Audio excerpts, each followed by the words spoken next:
Chapter 1329. Published at 10th of November 2022, 12:44 and 10 seconds p.m. Chapter 1329. Foul odor. If audio player doesn't work, press stop then play button again. Chapter 1329. Foul odor. Alarms went off in Lionel's mind. Without the slightest hesitation, he reached outward and grabbed onto Little Blackstar tight. At the same time, he used his other arm to wrap around Ana's waist. A strong king's might erupted from him like a pillar piercing through the skies. He held back nothing as he enveloped all three of them just before his vision went completely black. Lionel's head swam, however he only allowed it to do so for a brief moment before he activated Dream Sense. What? Lionel's heart froze, his blood running cold. He tried to use Dream Sense again, but it failed once more just like it had the first time. The realization made him remember a particular conversation he had had with Wise Star Order and his brows immediately furrowed. Taking a deep breath, Lionel dug deep. He had managed to make a faint connection with his soul and it could be considered to be partially awakened. However, he couldn't use his own nearly as freely as Wise Star Order could, and he even somewhat avoided using anything other than its passive strengthening upon being accessed. Now, though, Lionel felt that waking up his mind was far more important than anything else. Lionel's soul became like an anchor, stabilizing his mind and his senses. Everything slowly snapped back into place. First, his proprioception came back and he could feel his limbs in space once again. He could tell that his grip on Ana and Blackstar were still there even though he couldn't feel them. Then came his sense of smell, but he almost immediately recoiled. The air smelt like hot sulfur and rotten boiled eggs. He almost immediately began to hack and wheeze, or, at the very least, he thought he did. It was still hard to sense much of anything. He could just barely make out the shaking of his head. This chapter upload first at NovelBin. Net. If you want to read more chapters, please visit Novel Next.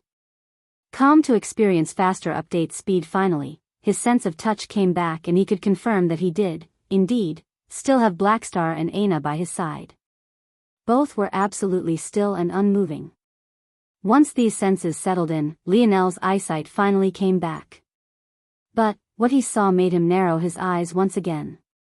Unfortunately, this was less due to the shocking realization about where he was and had much more to do with the fact it was as hard to keep his eyes open as it was to breathe through his nose.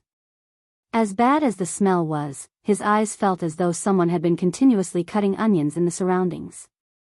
The irritation was so bad that Lionel was legitimately worried he might lose his eyesight if he kept them open too wide. Lionel, Ana and Little Blackstar were actually at the bottom of a tall pit. Up above, there was a hole to the sky and the air current of this pit all seemed to be converging toward this location to be filtered upward. Looking around, Lionel realized that this wasn't actually a pit but was actually a lot like a hive with deeply interconnected tunnels, all with exits a lot like this one.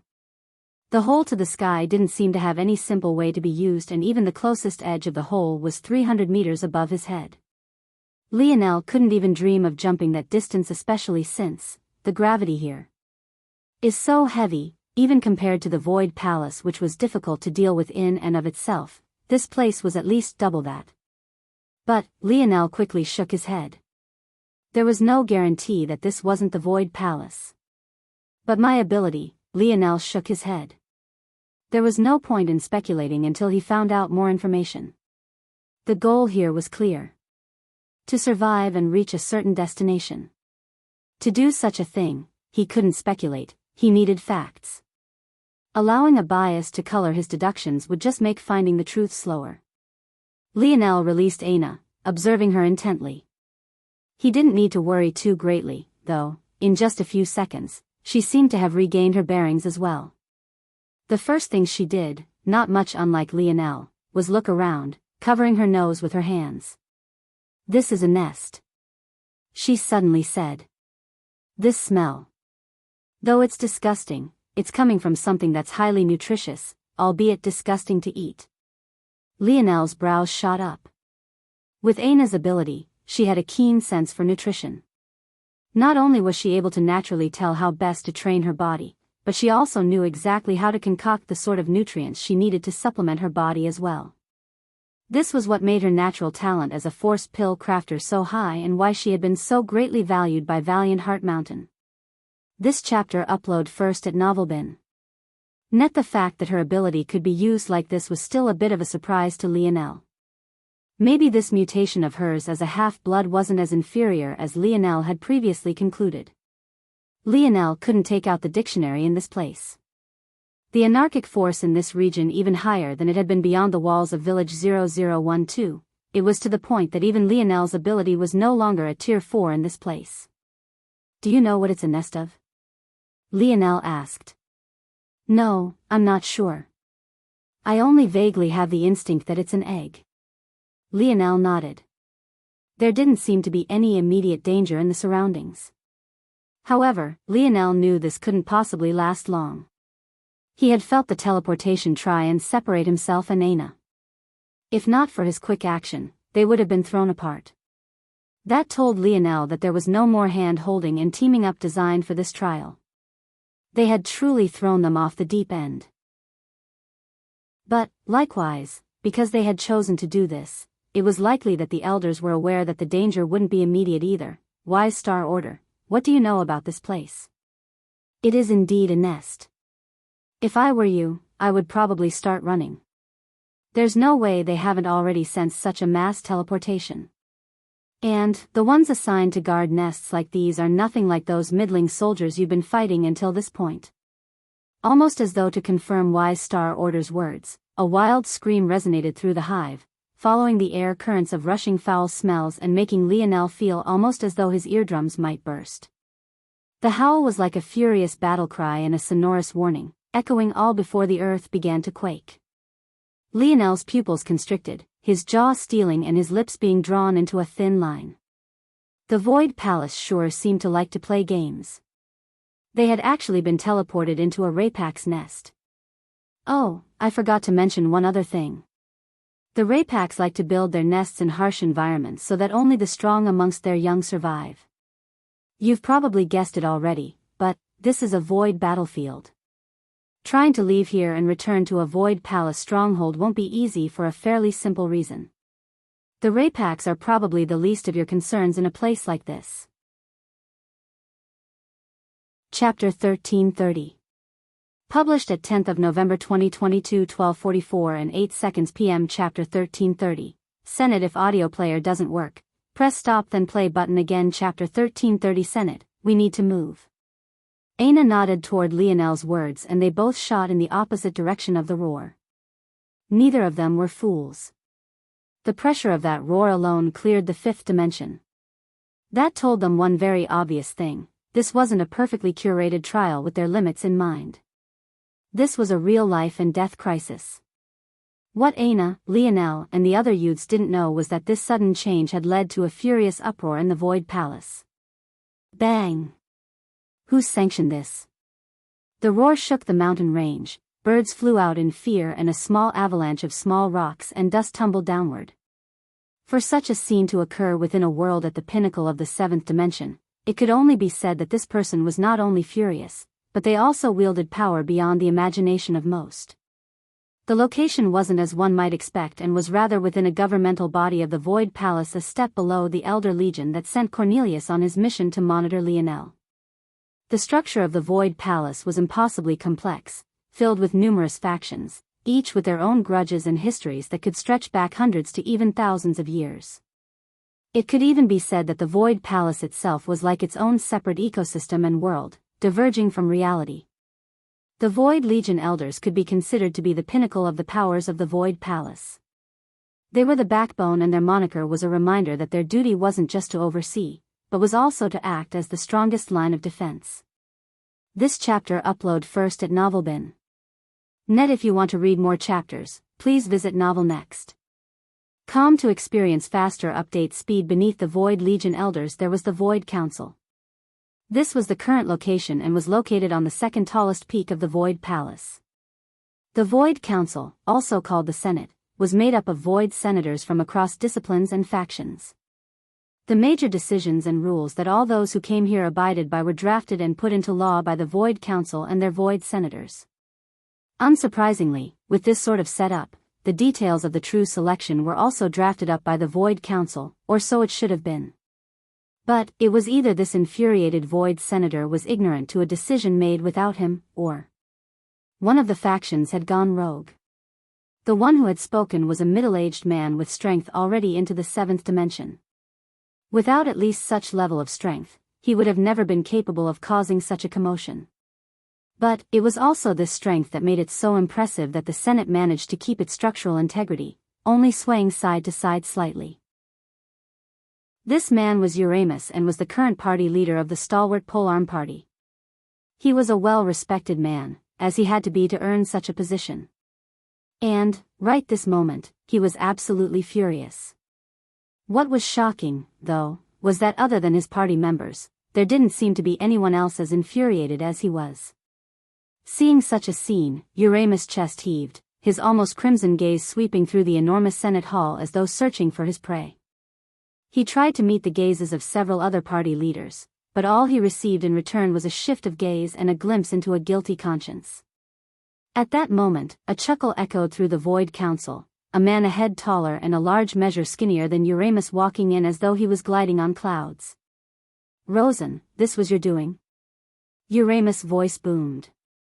Despite the seemingly embarrassing situation he had been in just moments before, he didn't seem to notice in the slightest.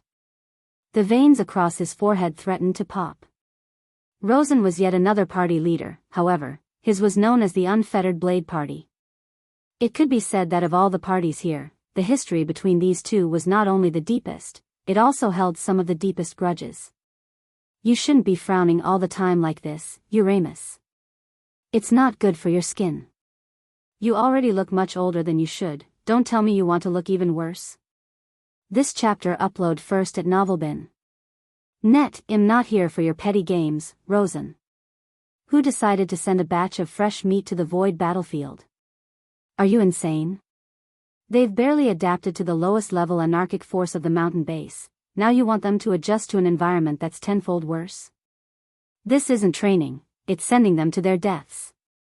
If I didn't know better, I would think that you had long since left the side of the human domain. This is our most promising generation in countless elections, yet you want to ruin them like this? Rosen's eyes narrowed, his playful demeanor becoming dark and as sharp as a blade. I would advise you choose your words more carefully, Uramus. There are certain things you can't get away with saying even if you are a brute. Bite me, you piece of shit. If it wasn't for the rules restricting me within the Senate, I would have already blasted your head into chunks of watermelon. Why don't you step outside and see how I'll deal with you? Ha! Rosen chuckled coldly. It seems that you're only so brazen because you haven't realized your predicament just yet.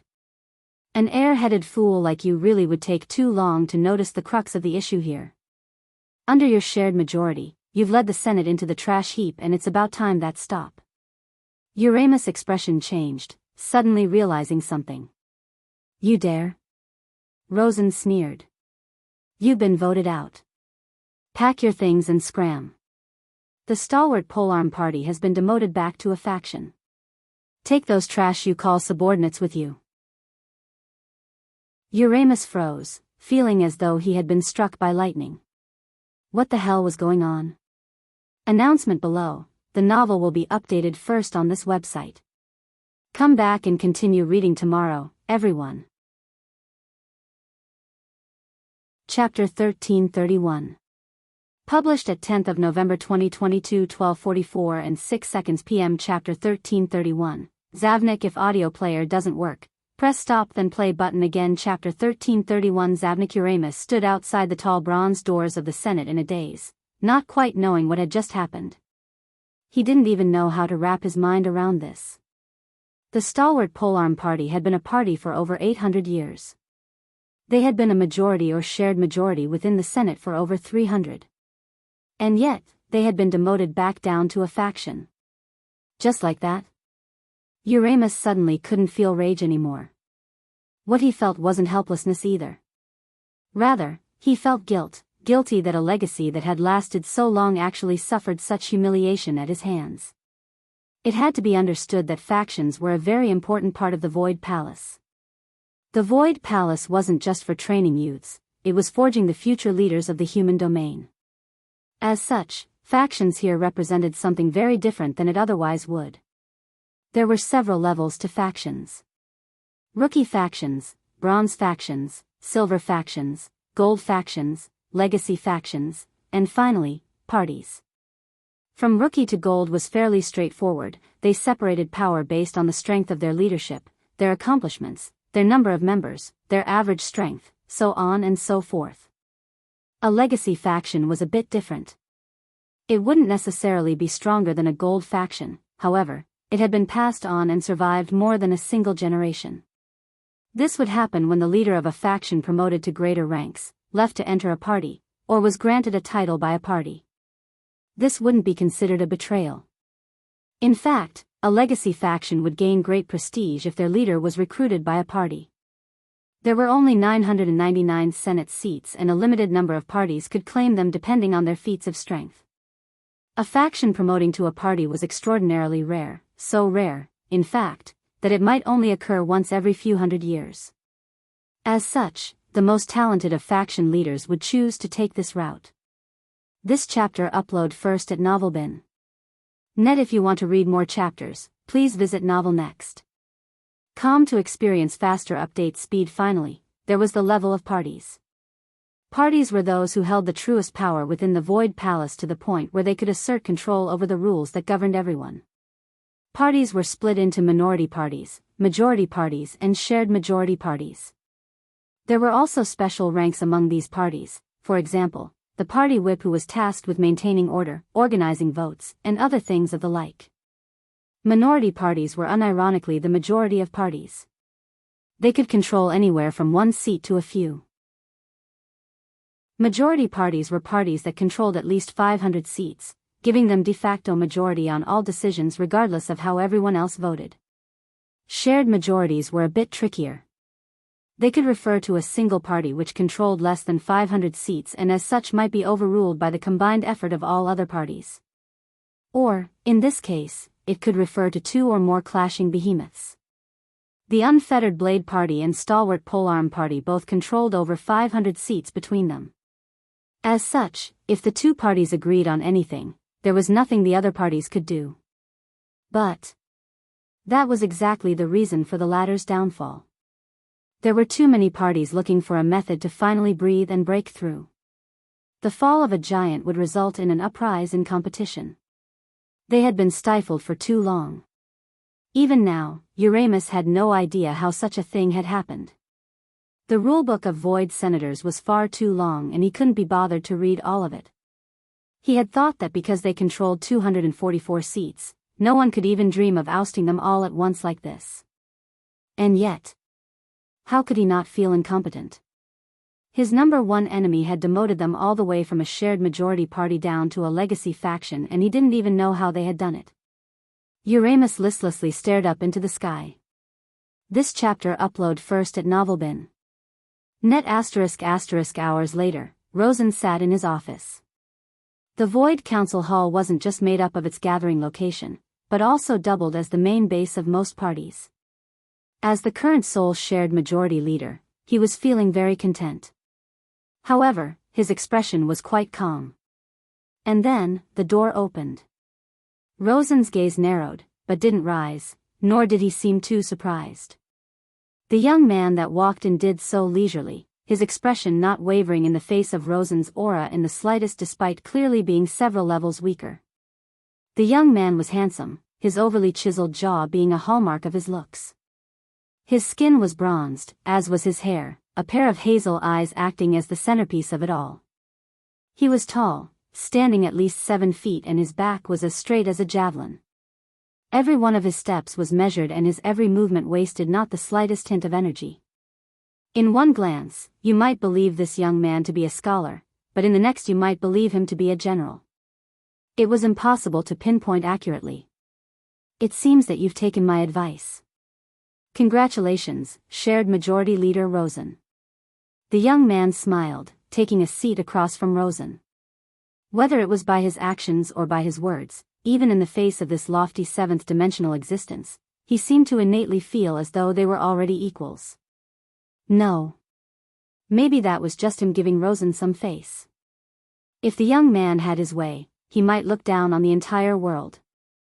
Despite only being within the sixth dimension, he had forced his seniors to dance on the palm of his hands. And, even facing them now, he had no desire, nor the need, to be humble. Rosen stared at this young man deeply, not answering immediately. It was difficult to tell what it was he was thinking until he actually spoke. It seems the Morales family has an excellent pool of candidates this time around, isn't that right, young heir Zavnik? Chapter 1332. Published at 10th of November 2022 12:44 and 5 seconds p.m. Chapter 1332. More questions if audio player doesn't work. Press stop then play button again. Chapter 1332. More questions. Zavnik chuckled. Why do you make it sound like I'm the only one that benefits from this arrangement? It can't be you've already forgotten how much you've earned just from this alone? Rosen sat back in his chair, still staring as though he had already forgotten how to speak. He wasn't normally a man of such few words, but facing this boy, he seemed to have become a mute. Since things are like this, it might be best if we lay out all the cards. We've been speaking through coded phrases and tacit head nods for too long. Don't take this as my insulting your intelligence, I simply want the line to be drawn as cleanly as possible.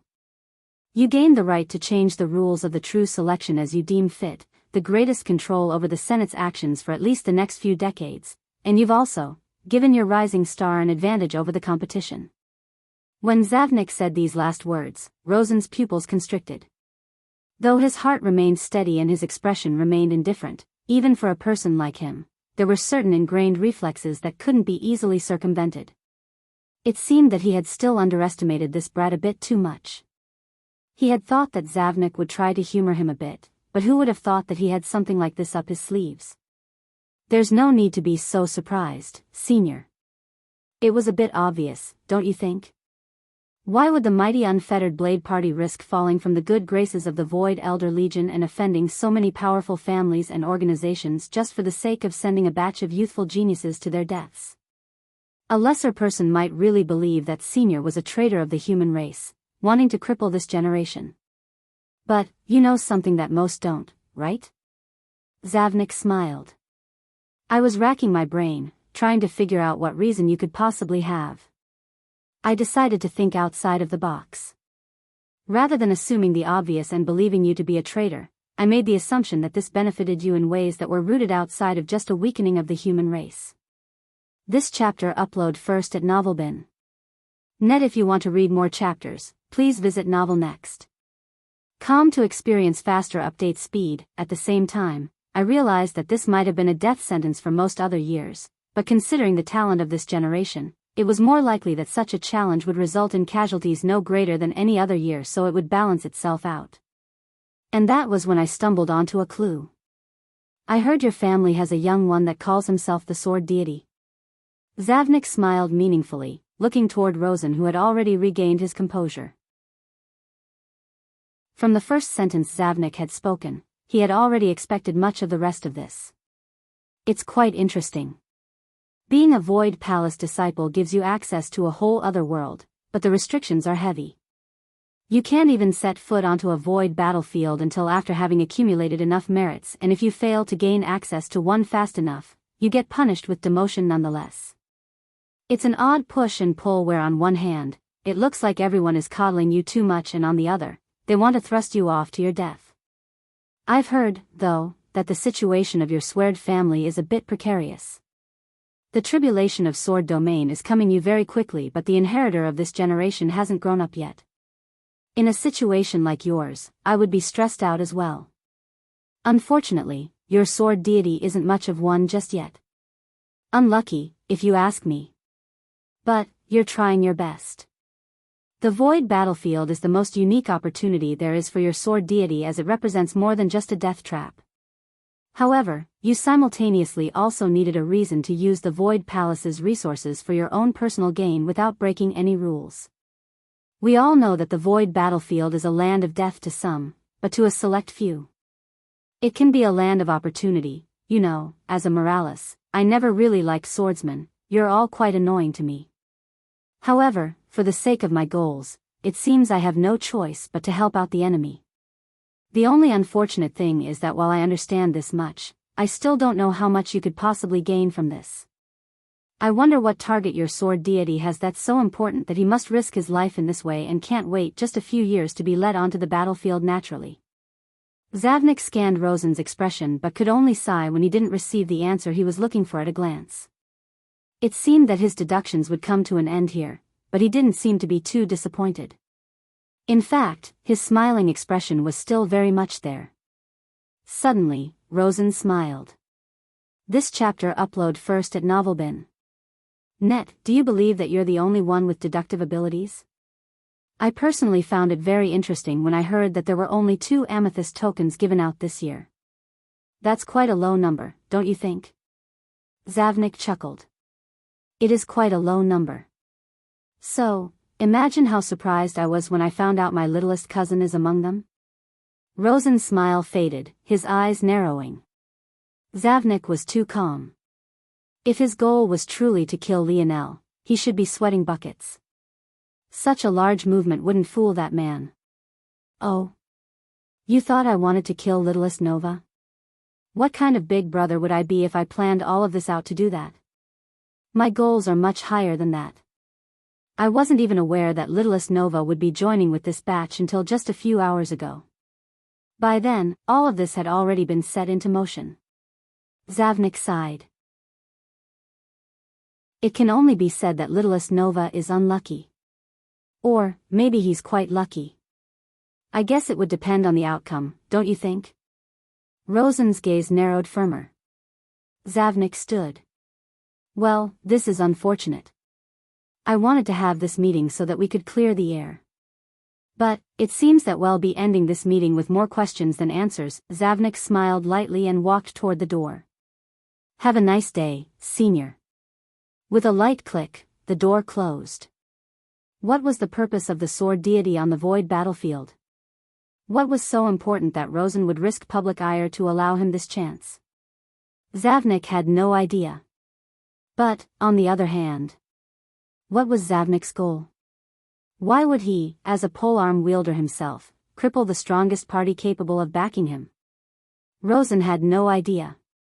The novel will be updated first on this website. Come back and continue reading tomorrow, everyone. Chapter 1333. Published at 10th of November 2022 12:44 and 4 seconds p.m. Chapter 1333. One rule: if audio player doesn't work, press stop then play button again. Chapter 1333. One rule. Zavnik walked out of the Senate with a light smile on his face, his expression carefree. He walked by the straggling members of the stalwart polearm party without a word, none of them being aware that the young man who had put them in such a state was right before them. He strolled down the pathways, his demeanor remaining the same. However, when he reached a patch of forest, his steps suddenly paused. It was you, wasn't it? The voice came from a shadow hidden behind a tree. Despite the fact Zavnik was at most a meter away, it was still difficult to see this person as though they had perfectly fused into the shadows. Still, Zavnik didn't seem to have a very hard time telling who it was. Smiling lightly, Zavnik shook his head. I'm not sure what you mean. The voice remained silent for a long while, but Zavnik didn't move either. It was as though the both of them had entered a state of tacit silence, each probing the other as though to check to see which of them was bluffing more than the other. I have to say, it's quite an excellent move. First Nova was just on the verge of becoming a core member of the stalwart polearm party, and now he's effectively wasted more than a decade of effort. Fourth Nova also just managed to gain their favor and promote his faction to a legacy faction as well. If this was you, you've quite effectively crippled 2 of them. Zavnik chuckled. Even if it was me, your conclusion would be too exaggerated, don't you think? Crippling First Nova with just a single move? Is that even possible? Your attempts at probing me are just as terrible as they always are, Second Nova. We both know First Nova well enough to understand that this isn't a setback, it's an opportunity on a silver platter. So, why would I ever do that? Indeed. This chapter upload first at Novelbin. Net. If you want to read more chapters, Please visit novel next. To experience faster update speed despite not being able to see second Nova's face, the narrowing of his gaze was practically palpable. The crippling of the stalwart polearm party might sound like a terrible plight for first Nova, but that was only if their eldest Nova was incompetent.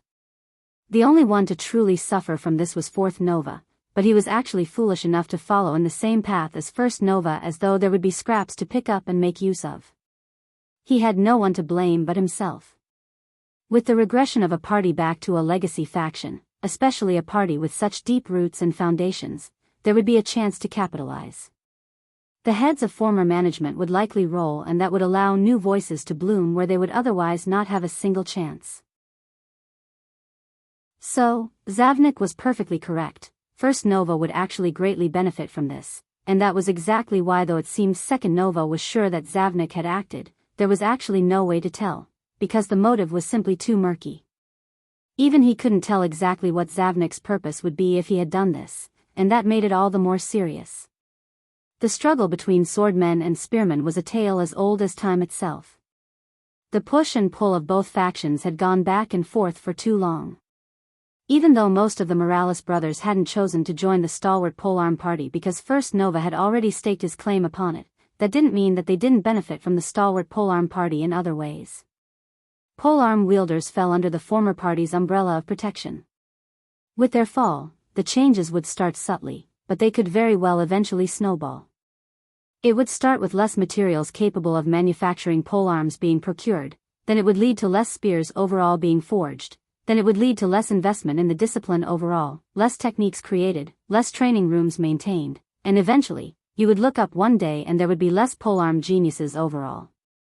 These would all be small, almost insignificant changes in the short term, but in the long term, and on a large scale, it would soon become an avalanche. This would just be the tip of the iceberg. Second Nova wouldn't be surprised to see more sword fanatics in positions of power very soon, making life a living hell for those at the very bottom. This was the second reason why Second Nova just couldn't reconcile this matter. The grudge between the Morales family and the Sword family, the kings of the spear and the kings of the sword, was just as deep as the grudge between the Morales family and the Force Crafters Guild. This chapter upload first at Novelbin. Net there were no small number of Morales family members who were active members of the stalwart polearm party, and it was likewise for the Sword family and the unfettered Blade party. Crippling the former would be like Zavnik shooting himself in the foot. None of it made sense. It's been a nice talk, Oren. Zavnik smiled lightly. You should really get rid of that habit of sneaking up on people. I'm used to it already, but what will littlest Nova think? Oren fell into silence for a moment before he responded. You weren't targeting our littlest brother, were you? His voice seemed to carry a hint of cold to it that hadn't been there before. Though seventh Nova was the least threatening of them all due to his late start, he was also the greatest variable purely due to who his father was. With a wild card in play, maybe someone smart would prefer to take him out before he could grow. Zavnik, though, let out an exasperated sigh. Why did everyone think he was a murderer? Actually, he was a murderer. Just not one that would target his own family, and definitely not one that would target someone who was effectively his baby brother. You think my information network is better than yours? You tell me when you found out he would be here and if you'd have enough time to plan this in that span. These words were simple and Zavnik had already begun to walk past the tree as he spoke them. But they also seemed to relax Oren a great deal. It seemed that Oren would allow Zavnik to simply disappear. But, in the end, he still got in another word. Third Nova, you're walking a thin line here. There's only ever been one rule for the air wars. Don't choose power over family. Zavnik chuckled. I'll keep that in mind, Second Nova. Chapter 1334. Published at 10th of November 2022 12:44 and 2 seconds p.m. Chapter 1334. Fast if audio player doesn't work. Press stop then play button again. Chapter 1334 Fast bang. A violent mouthful of blood shot out from Lionel's lips, his eyeballs threatening to pop out of their sockets even as all the air that had once been in his lungs was forcefully ripped out as though by the hands of a menacing god. The impact he felt against the opposing wall was just as devastating. If it wasn't for the improvement to his metal body, he would have experienced what it felt like to have all the bones in his body crushed at once. Lionel. Ana's part enraged, part worried cry resonated through the cave walls, both her and little Blackstar leaping to action. Son of a bitch. Lionel coughed and wheezed, trying to quickly regain his bearings. The group of three had just begun to run, realizing the kind of trouble they were in. If they allowed themselves to be pinned down by the Rapax, their deaths would be practically inevitable. Their goal, first and foremost, was definitely to get out of the range of the location they had teleported into as quickly as possible. That way, even if the Rapax knew there were invaders, they would have a harder time finding them. Who could have expected, though, for them to hardly have traveled 50 meters before running into their first altercation? If not for Lionel's sturdy body, he would have already ended up blasted into bits and pieces of flesh and blood. Lionel only had himself to blame.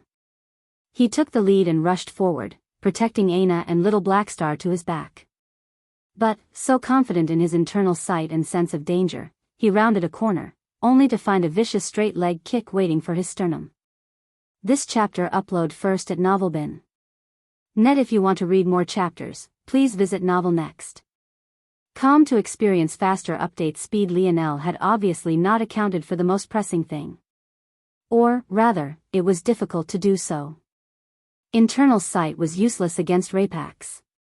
Because his sense of hearing had been impaired by the previous screech and because of the all-encompassing, grotesque scent that filled the hive nest, Lionel had no way of hearing it coming nor smelling the distinct scent of the Rapax, landing him in such a situation.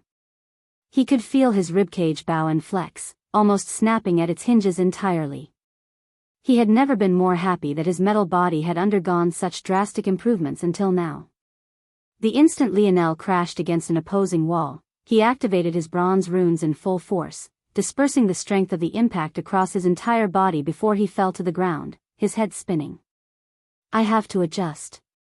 Locking onto Rapax is impossible, at least not until I can figure out a way to circumvent their natural protections. However, it's impossible that Rapax wouldn't affect their environment. Start dream simulation. Lionel's mind began to work at top speeds.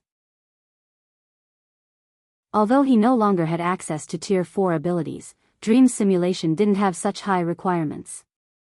The fact that it was one of the first abilities Lionel had created for himself spoke for itself. Quickly, Lionel went through his memory bank of battles with Rapax. He organized their movement patterns, their gait, their general impact on the environment around them. In the blink of an eye, he had finished and created a new pseudo-dream counter ability. He couldn't use the real dream counter as it was a Tier 4 ability he had created capable of triggering a reaction in his body without his explicit input. But, he could use the principle of assigning a mind to a task just the same now. It was just that he would have to constantly divert overt attention to it. Lionel adjusted the way he used internal psi from a general sweep of the surroundings to a focused and dialed-in intention towards certain parameters. His thought process was simple. The Rapax could hide themselves from internal sight, but they couldn't hide themselves from the environment. If this was a grassy land, the process would be simple, just look for imprints in the grass. Unfortunately, there was nothing but dry stone everywhere. However, this wouldn't impede Lionel in the slightest. Their tails swish at a certain cadence, look for regular patterns in the wind. Wind is too unpredictable to have such measurable and constant repetition. Their bodies are heavy, though slight and almost impossible to detect. As they move, so will the ground tremor. It's difficult to detect their distinct smell in such an environment, but it's still possible to if I'm looking for distinct signatures with my internal sight. This chapter upload first at Novelbin. Net. Lionel went out to list at least 100 other parameters, tweaking them to the point they fit in perfectly with the environment they were in, and all completed before he fell to a knee sinking down from the wall he had been smashed against. I'll call you Dream Detect. Lionel's head snapped upward, his gaze having regained its sharpness. He completed all of his calculations in a near instant, in time to see that there was just a single Rapax before them. This Rapax, though, was of Tier 9 of the 5th dimension, and its kick was no joke at all. Kill it before it can call for reinforcements, Lionel said quickly.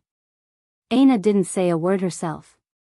She spun on her heels, her axe glowing with lethality. The Rapax, whose leg had just descended from its assault on Lionel, reacted quickly. Closing in the distance, it rose a knee to the skies, aiming to deflect and quickly counter. It was a combination that Lionel had seen many times. The Rapax loved to use their knees for defense as it could be retracted much faster than a kick. However, it was then that Lionel, who the Rapax likely thought would be out for a moment, sprung to action, his speed blazing as a trail of star force followed his path. The Rapax reacted almost instantly.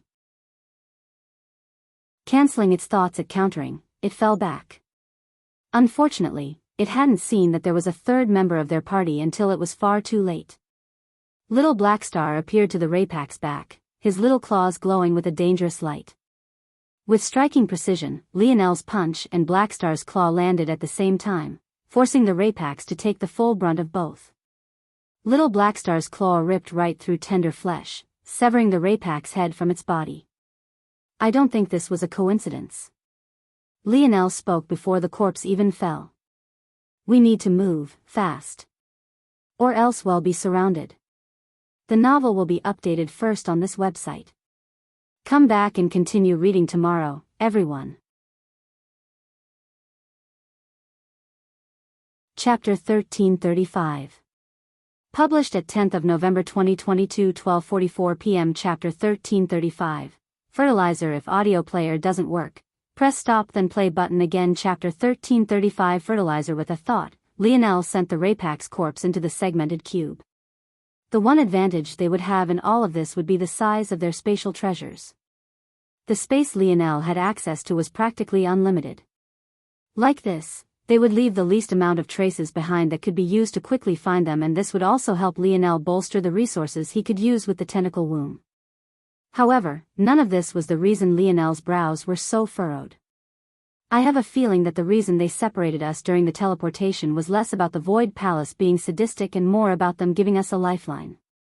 When Aina heard this, she too frowned. She didn't need Lionel to explain anything else. They had been found far too quickly. Lionel had learned to minimize his mistakes in battle to a great degree as he gained more experience. Something like being caught off guard like that was rare for him at this stage. And yet, it had happened, all because Lionel had missed this very key detail. If Lionel was correct, teleporting them all individually kept the fluctuations to an absolute minimum. This way, the likelihood they would be spotted and found would be drastically lessened. Ironically, if separation had been part of the test itself, the Void Palace would have probably put more effort into making sure Lionel couldn't ignore the rules. But, because it was only for safety measures, ignoring it hadn't been nearly as difficult. After reaching this point in his thought process, Lionel really had no idea whether he should be cursing himself or the Void Palace. In fact, why not do both?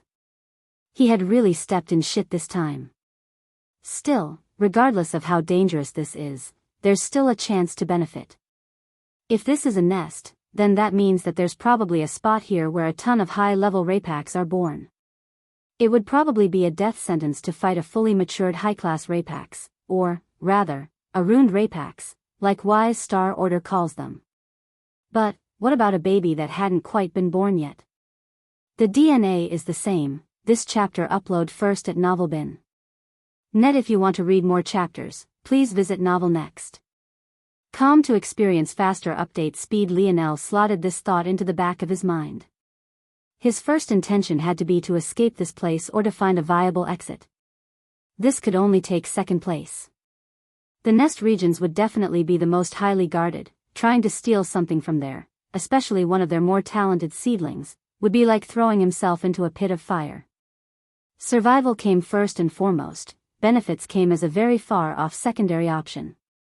As they ran, Lionel's gaze flickered, taking in everything. He memorized the routes they were taking, but he was also paying close attention to the enormous holes above their head. Every so often, they would run beneath a large opening to the outside world reaching at least 300 meters above their heads. Jumping that distance was out of the question. However, it might still be possible for Lionel to use his wings to fly that distance. The trouble was that Lionel didn't believe doing such a thing would be smart. From Lionel and Ana's perspective, these holes represented an opportunity to escape. But, if you look at it from the perspective of a rapax, each one of these holes was a security concern. And, with such a security concern, there would obviously be guardians overseeing it. Simply put, it was definitely more dangerous on the surface than it was within the nest. If they wanted to make use of these holes to escape, they had to find a point near the edge, furthest from the store of what Lionel assumed must be eggs. Only in that way would he be able to take such a risk. In that case, even if there were guards above, there would be fewer than one might expect nearer the center of the territory. Ana seemed to understand this as well and didn't question Lionel's choice. Instead, they all followed the wind, moving with it toward a hopeful exit. The flow of the wind seemed to be ventilating this smell. This should be why the flow is greatest beneath the holes. If we follow the wind until it weakens considerably, we should, then, be nearer the outskirts of the hive and be in a safer position to move up to the surface. Lionel felt that his deduction was correct, but he still reached out to Wise Star Order. In the end, the old man confirmed his thoughts. This chapter upload first at Novelbin. Net. The smell isn't from what you think it's from. The Rapax had a very different culture from humans and don't like wastage. After a warrior dies, rather than being buried, they become fertilizer for the next generation. The more talented the lineage of the batch, the stronger dead warriors become the fertilizer for their growth. In their incubation stage, the eggs absorb nutrients from this fertilizer. Unfortunately, what's left behind after the eggs are done is highly toxic. I don't need to tell you that corpses are hotbeds for illness and disease. So, nests of Rapax have to be very well ventilated. Lionel frowned. That's true even for higher dimensional corpses as well? Of course. Don't you still need to sleep, shit and shower? Do you think that stops? At best, you'll just need to do less of it. You don't transcend mortality, that's fantasy nonsense. Seventh dimensional corpses just take a bit longer to rot. And, with the methods of the Rapax, they can speed up the process to help their young along. If anything, the toxins and diseases that can latch onto higher dimensional corpses are even worse. I would be very careful of corpse poison if I were you. I know a fool like you probably wants to go and take advantage of this situation, but not to mention the fact those guarding the main lineage nests are far stronger than you can imagine. It even requires their level of strength to stand in those areas without dying to a single whiff of the air. Lionel's blood ran cold when he heard this. The trio rounded yet another corner, heading further and further toward their destination. However, Lionel felt like his hair was still standing on end. That original screech that sent them running still replayed in his mind. It had most definitely not come from the Rapax they killed. Huh? Lionel came to a grinding halt, his gaze sharpening toward a particular region. At that moment, a familiar little violet puppy quivered. Chapter 1336. Published at 10th of November 2022, 12:43 and 59 seconds p.m. Chapter 1336. This way, if audio player doesn't work, press stop then play button again. Chapter 1336. This way Lionel's expression flickered. He recognized the little puppy almost instantly. It was the very same little beast that had been following behind Simona. Clearly, the little one had gotten separated from its owner during the forced teleportation. Why is it quivering, though? A beast that could follow her around shouldn't be so cowardly. Lionel frowned, making the decision to turn away. Even if this beast was cowardly, there was no way that it was weak. And, at this level, beasts should definitely have intelligence no weaker than an average human, some even surpassing this level. He couldn't just randomly pick up a puppy for no reason. Shockingly, though, Lionel didn't get a chance to walk away before Ana appeared before the little one, bending over to pick it up. The little puppy dodged backward, its speed confirming Lionel's thoughts. Just the fact this little beast could survive so well within this thick anarchic force spoke for itself. There was no way that it was weak. Don't tell me that. Lionel felt a headache coming along. His father often said things about women that would end up with him sleeping on the couch if his mother was around. Among those things was his disdain with their fascination with cute things. Now that Lionel thought about it, everything his dad said about female nature was probably another trick he used to lure another into his bed. Lionel usually rolled his eyes when his dad said such things. But, if Aina was really doing this for the sake of cuteness, it seemed he would have to give his old man a point in his favor. This definitely wasn't the time to be soft-hearted. Lionel still remembered that the first time he met Little Blackstar he tried to kill him. Luckily, the little one was practically invulnerable to attack. Though, Lionel recalled feeling exasperated at the time. Now, this situation felt eerily similar. "It's okay, little guy. Just come with me."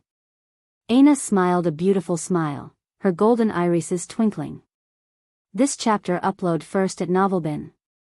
Net. If you want to read more chapters, please visit Novel Next. Com. To experience faster update speed. The little purple puppy hesitated. But, under Aina's coaxing, and likely a bit of her mental coercion, the little one was forced into her arms. Lionel's internal sight continuously swept through the surroundings as far as it could go. His range was even less here than it was in the forest previously. If not for his breakthrough in the heavenly body realm, he might have trouble stretching it past just his skin. Aina rose from the ground with the puppy in her arms. Right then, she suddenly tossed it through the air at Lionel. Put it in a snow globe. Though Lionel was caught off guard, his reaction speed was very fast.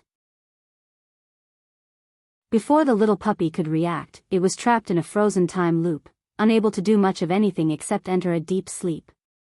Lionel raised an eyebrow. "What?" Aina asked. "Did you think I stopped because it was adorable? With this, shall owe you a favor." Lionel speechlessly watched as Aina turned and broke out into a sprint once again. As he followed, he couldn't help but wonder if he was having a bad influence on her, or if she was always this savage. Something was telling him that it was the latter. A third-party observer would definitely look at Lionel like he was an idiot. It wasn't the countless people she had decapitated with her axe that made her savage, but rather tricking a puppy into a benign cage that was. It was either he was blind or a love-struck fool. Lionel's lip couldn't help but curl upward. It was hard to tell if he even realized it was happening. Right then, the pair came to a grinding halt. A fork lay ahead, making it difficult to tell which direction to go. It wasn't the first time they had come across a fork. However, before, the direction of the wind had made it easy to decide which way to go. This time, though, both paths seemed identical wind-wise and they didn't have enough information about where they were in the hive to make a decision based on the direction either. This chapter upload first at Novelbin. Net. Lionel stopped by Aina's side, his brow furrowed. He took deep, steady breaths, ignoring the foul smell in the air. "Is it possible based on smell?" Lionel asked. Aina had said that she was very sensitive to these things, so maybe she had a general idea of where the nutritious nutrients she had sent before were. Even if it wouldn't be a 100% guarantee, they would just have to pick the direction opposite of it and hope that the pathway didn't curl or turn oddly. Unfortunately, Aina shook her head. The strong winds override the natural movement of the scent a lot. There's no difference between following the wind and following the smell, Lionel nodded. He had expected as much. So, it was a 50-50 chance, huh? Lionel very much doubted that both paths would lead to an exit. Or, even if they did both do so, he was certain that one would be safer than the other. Let's do it based on this, then. These nests probably need a large supply of water. Since we're guessing anyway, let's do it based on which direction has the weakest water force concentration. Aina's brows suddenly shot up. That's not a bad idea. But, instead of doing it with water force, let me do it with life force. Lionel nodded. This was indeed the better idea. He had almost forgotten that one of Aina's main affinities was life force. It was already high before she removed her curse. He could only imagine what level it had risen to now. This way. Lionel didn't refute Aina. Logically, the location with the highest life force would be the direction of the core of the nest. Not only would it have the strongest warriors guarding it, but it would also have the Rapak's eggs. Every time the pair came across a fork, they would take the same approach. However, the uneasiness in Lionel's heart grew every time they did. Their frequency only seemed to increase. Chapter 1337. Published at 10th of November 2022, 12:43 and 58 seconds p.m. Chapter 1337. This king, if audio player doesn't work, press stop then play button again. Chapter 1337. This king, what's going on here, old man? I've never been stupid enough to enter a rapak's nest. How the hell would I know? Lionel's heart felt uneasy. It was like his heartbeat had gone hollow, ringing in his ears and sending an odd wave of something slightly less than pain through his chest. It wasn't quite piercing enough to harm him, but it was too great to ignore at the same time. The more uneasy Lionel became, the colder his gaze got. Eventually, they began to flicker with a smoldering flame, the temperature around him even rising for a moment. Aina shifted her eyes from the path ahead to land on Lionel's side profile. But, not long after she did so, she found herself looking into his eyes. If it comes down to it and I try to bring you into the segmented cube, don't resist. Lionel spoke, his voice tinged with a hint of cold. Aina stared at Lionel deeply for a long while. It didn't seem like she would respond at all after a while. But, when she finally did, her choice of words were like a baffling sledgehammer to Lionel's chest. I am stronger than you. Lionel, who hadn't looked away from Aina, continued to do so. Despite the fact the words should have been shocking, he didn't seem to react like it was at all. His pace didn't falter, his expression didn't change, and his heart seemed to have regained its calm bearing. Don't think that I'm just saying that to say that. Aina continued. I'm not making it up, nor am I only stronger than you by a small measure. Aina didn't need to make it up. When her and Lionel's internal sights fused, she realized that her ability could be extended to others through this incredibly intimate action. Though not as detailed as when she used it on only herself, she could tell Lionel's deficiencies and had a vague idea of the path he could take to improve himself as well. Of course, she would never give this information to Lionel because of how vague it was. It could very well be skewed. But, it was still enough for her to tell the gap between them. Lionel hadn't been joking when he said that Aina would be a greater challenge for him than Miguel would be. In fact, Lionel hadn't yet caught up to where Miguel would be at 100% since he had yet to catch up to Aina.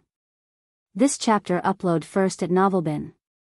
Net. If you want to read more chapters, please visit Novel Next. Com to experience faster update speed. I already know this. Lionel responded, his voice not wavering. Aina's brows furrowed. However, if I fought 10 people just as strong as you, I would still win 10 out of 10 times. Lionel's violet hair danced in the wind, a stronger tinge of purple suddenly suffusing within them. At that moment, Aina's furrowed brows slowly relaxed, her limbs becoming looser and her stride becoming wider. Her hair fluttered as well, a deep coercion reflecting all impurities from her body. Lionel looked ahead as well, exhaling a heated breath, his body seeming to glow. I really hate you. Aina suddenly said. Then why do you follow me? Lionel asked without missing a beat. Because I also love you. Aina replied, her tone even. A silence fell between the two. The sounds of their steps were so light that nothing of their passage was left behind. As for little Blackstar, he was even less of a problem, gliding through the air as though it was solid ground and vanishing into the void without the slightest issue like a fish on water. I love you, too. Aina's eyes widened, her head suddenly snapping in Lionel's direction. But, before she could react, she found a hand having appeared on her shoulder. Leon. Aina vanished into the segmented cube just as Lionel rounded a final corner. This chapter upload first at NovelBin. Net. Aina stood in a daze within the expanse of the segmented cube for just a moment before her fury bubbled over.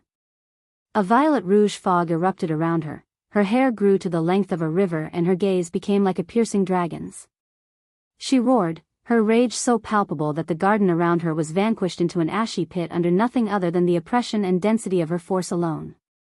The worst part about it all was that she couldn't tell whether she was more enraged by the fact Lionel had done this to her again, or if it was because she had no idea whether Lionel had meant those words he had just said or had just used them as a method to distract her into not resisting. Anna's head rose into the skies, roaring at what felt like nothing.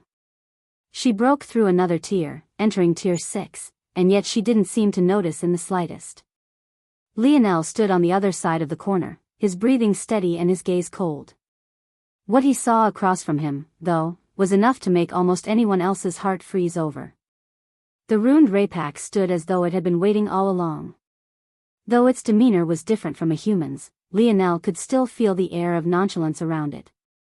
Even after noticing Lionel, it hardly reacted. It stood in place, its body as unwavering as a mountain. Its body was an entire meter taller than the Raypacks Lionel was used to, standing at 4 meters even with its overly slouched back. The very same silver plates danced across its body. However, there was a very distinct difference, here. All across its plated armor, dense, swirling tattoos of black could be found, giving it both a profound air of majesty and a secondary air of oppression and warlike violence. Lionel's veins pumped with a reddish gold, his skin beginning to glow as bronze runes awakened all across his body. With every exhale, another heated fog would manifest until his body was coated from head to toe in a gorgeous silver and sky blue armor. Lionel could very clearly see the spurs that had begun to grow on its pill-shaped head. They were subtle and not too large, but they were enough to tell Lionel what he needed to know.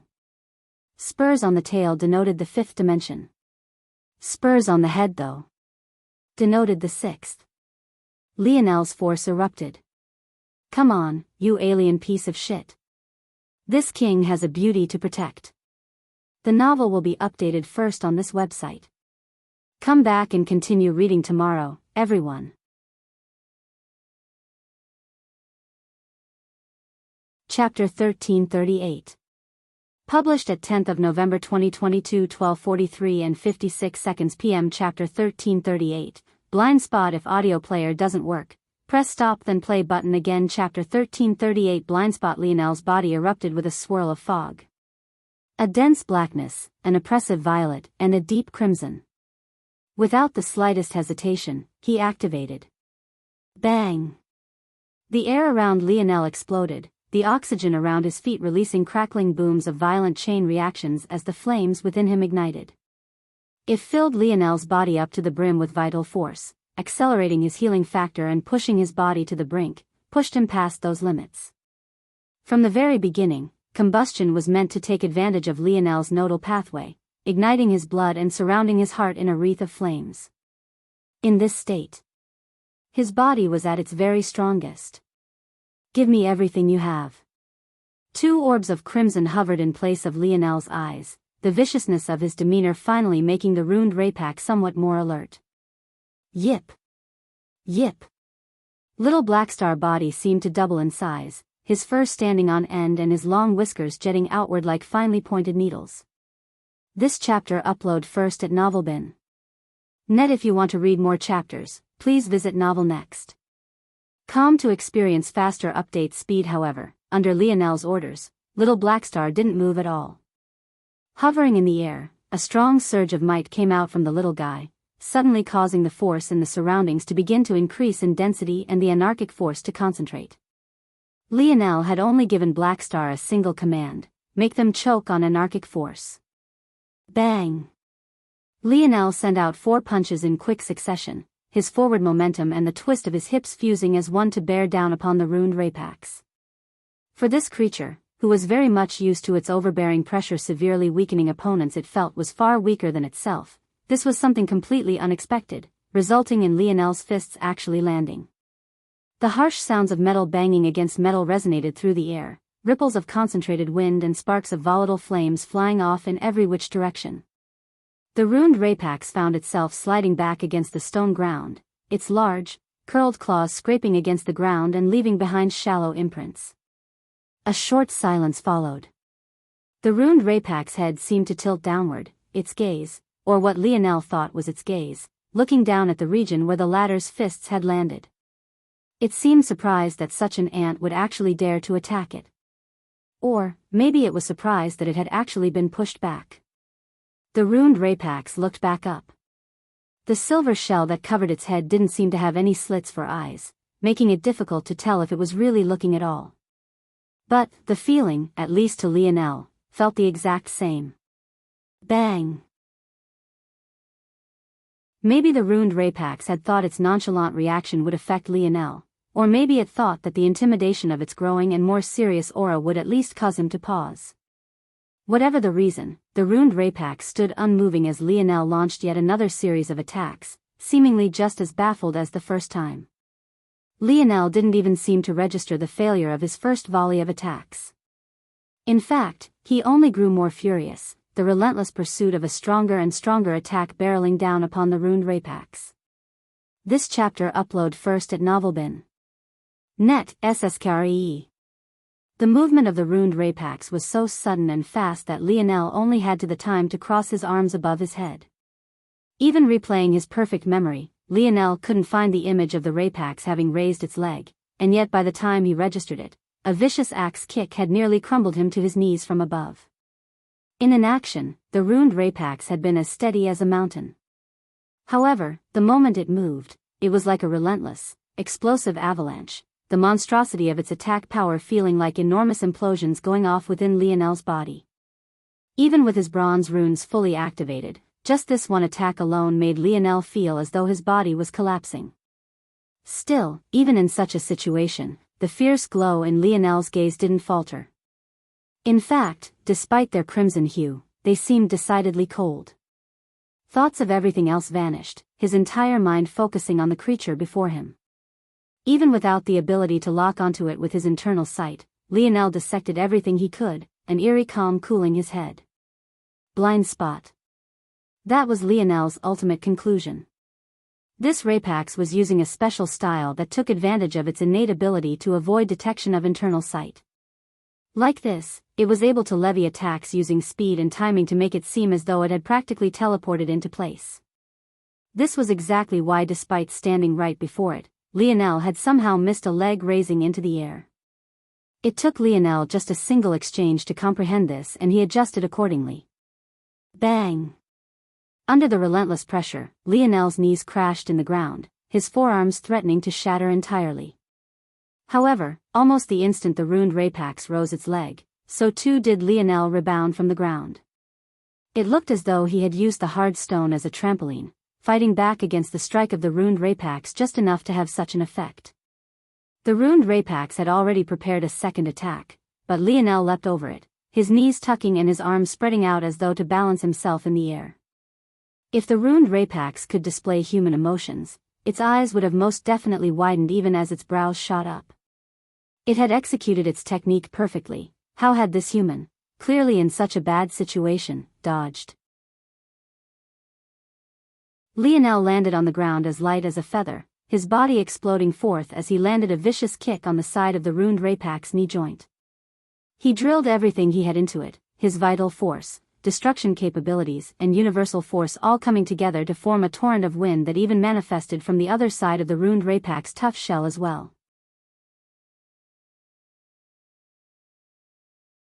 Chapter 1339. Published at 10th of November 2022, 12:43 and 55 seconds p.m. Chapter 1339. Vessel. If audio player doesn't work, press stop then play button again. Chapter 1339. Vessel. Lionel didn't wait for the result of his attack.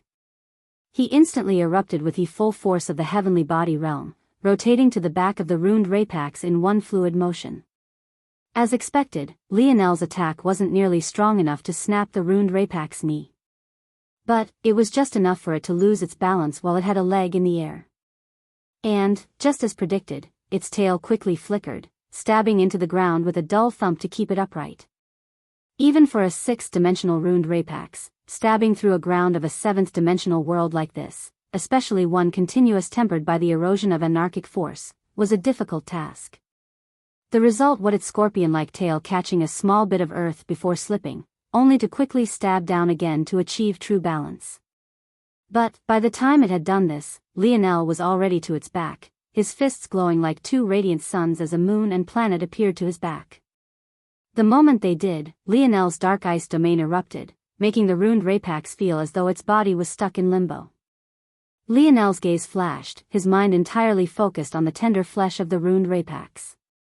His star constructs shrunk down violently beneath his command, their strength concentrating into fine points as level 2 golden spear force manifest under Lionel's will. Bang! Bang! Scree-cree. Lionel drew blood.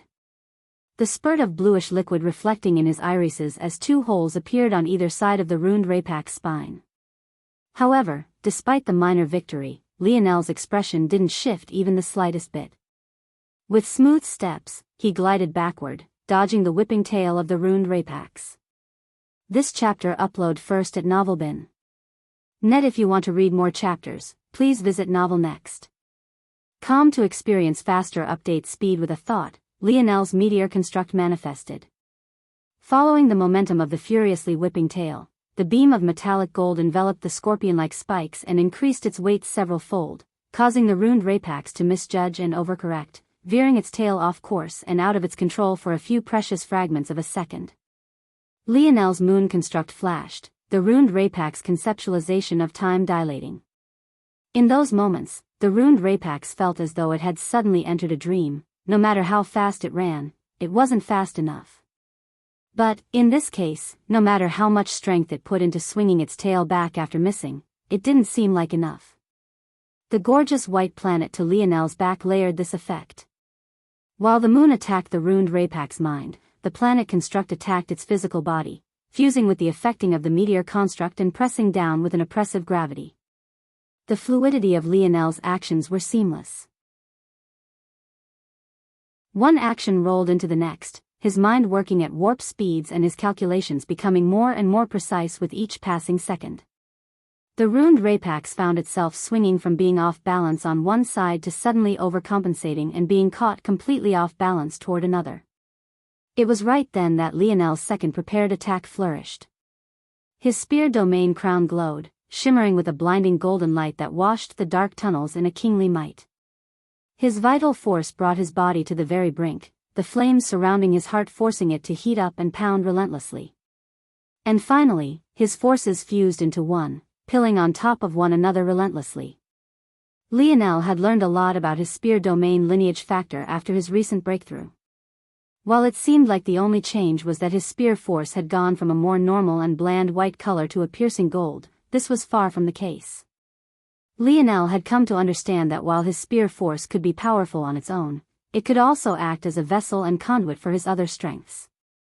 Why was it that every spear domain spear felt so unique? Each had its own unique element or ability to it. Such a thing felt odd. Should they be more focused on the purity of the spear itself as a weapon? Why was it that some focused on water, others on fire, yet others on lightning or light? The answer to that was simple. From the very beginning, the spear domain lineage factor was capable of absorbing all things, becoming the foundation of a warrior's style no matter what kind of ability or other affinities they might have. So, when Lionel fused his light elemental, fire elemental and star elemental forces into his spear force, it was as though a dry land had suddenly been blessed with a flood of water. It greedily swallowed it all, its insatiable greed fueling its rise in power. This chapter upload first at Novelbin. Net. That's it.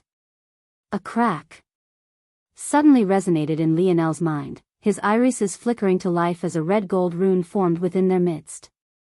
As though being infused with a raging new power, Lionel's spear force gained a tinge of crimson, forming into a drill under the strength of his star constructs and aiming for the back of the ruined Rapax once again. Bang! The result was far outside of expectations. Lionel found himself being slapped flying, his ribs breaking in several places and a projectile of blood leaving his lips and marring the inside of his helmet. Lionel could only use the tendrils of darkness from his beast armor to break his impact against the wall, but even that hardly made it better. With a grunt, Lionel slid down an opposing wall, the menacing roar of a ruined Rapax bearing down on him. The ruined Rapax's mouth had split over, revealing a long row of sharp, saliva-dripping teeth and a tongue longer and more rugged than any Lionel had ever seen before. In the blink of an eye, it had already appeared above Lionel, its menacing mouth dripping. Lionel coughed again, his gaze looking up as he slumped to the ground. It seemed that in the end, he wasn't able to predict the next attack like he had the first. Lionel had maximized his chances by minimizing the amount of times the ruined Rapax could attack, but he couldn't seal the deal. However, even now, Lionel's gaze was unmoved. "Haven't noticed something wrong with your body yet?" Lionel asked coldly. The ruined Rapax froze.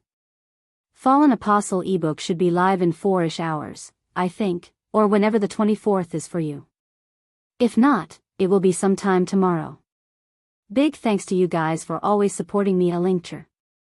EE/Ospec, October 23, 22.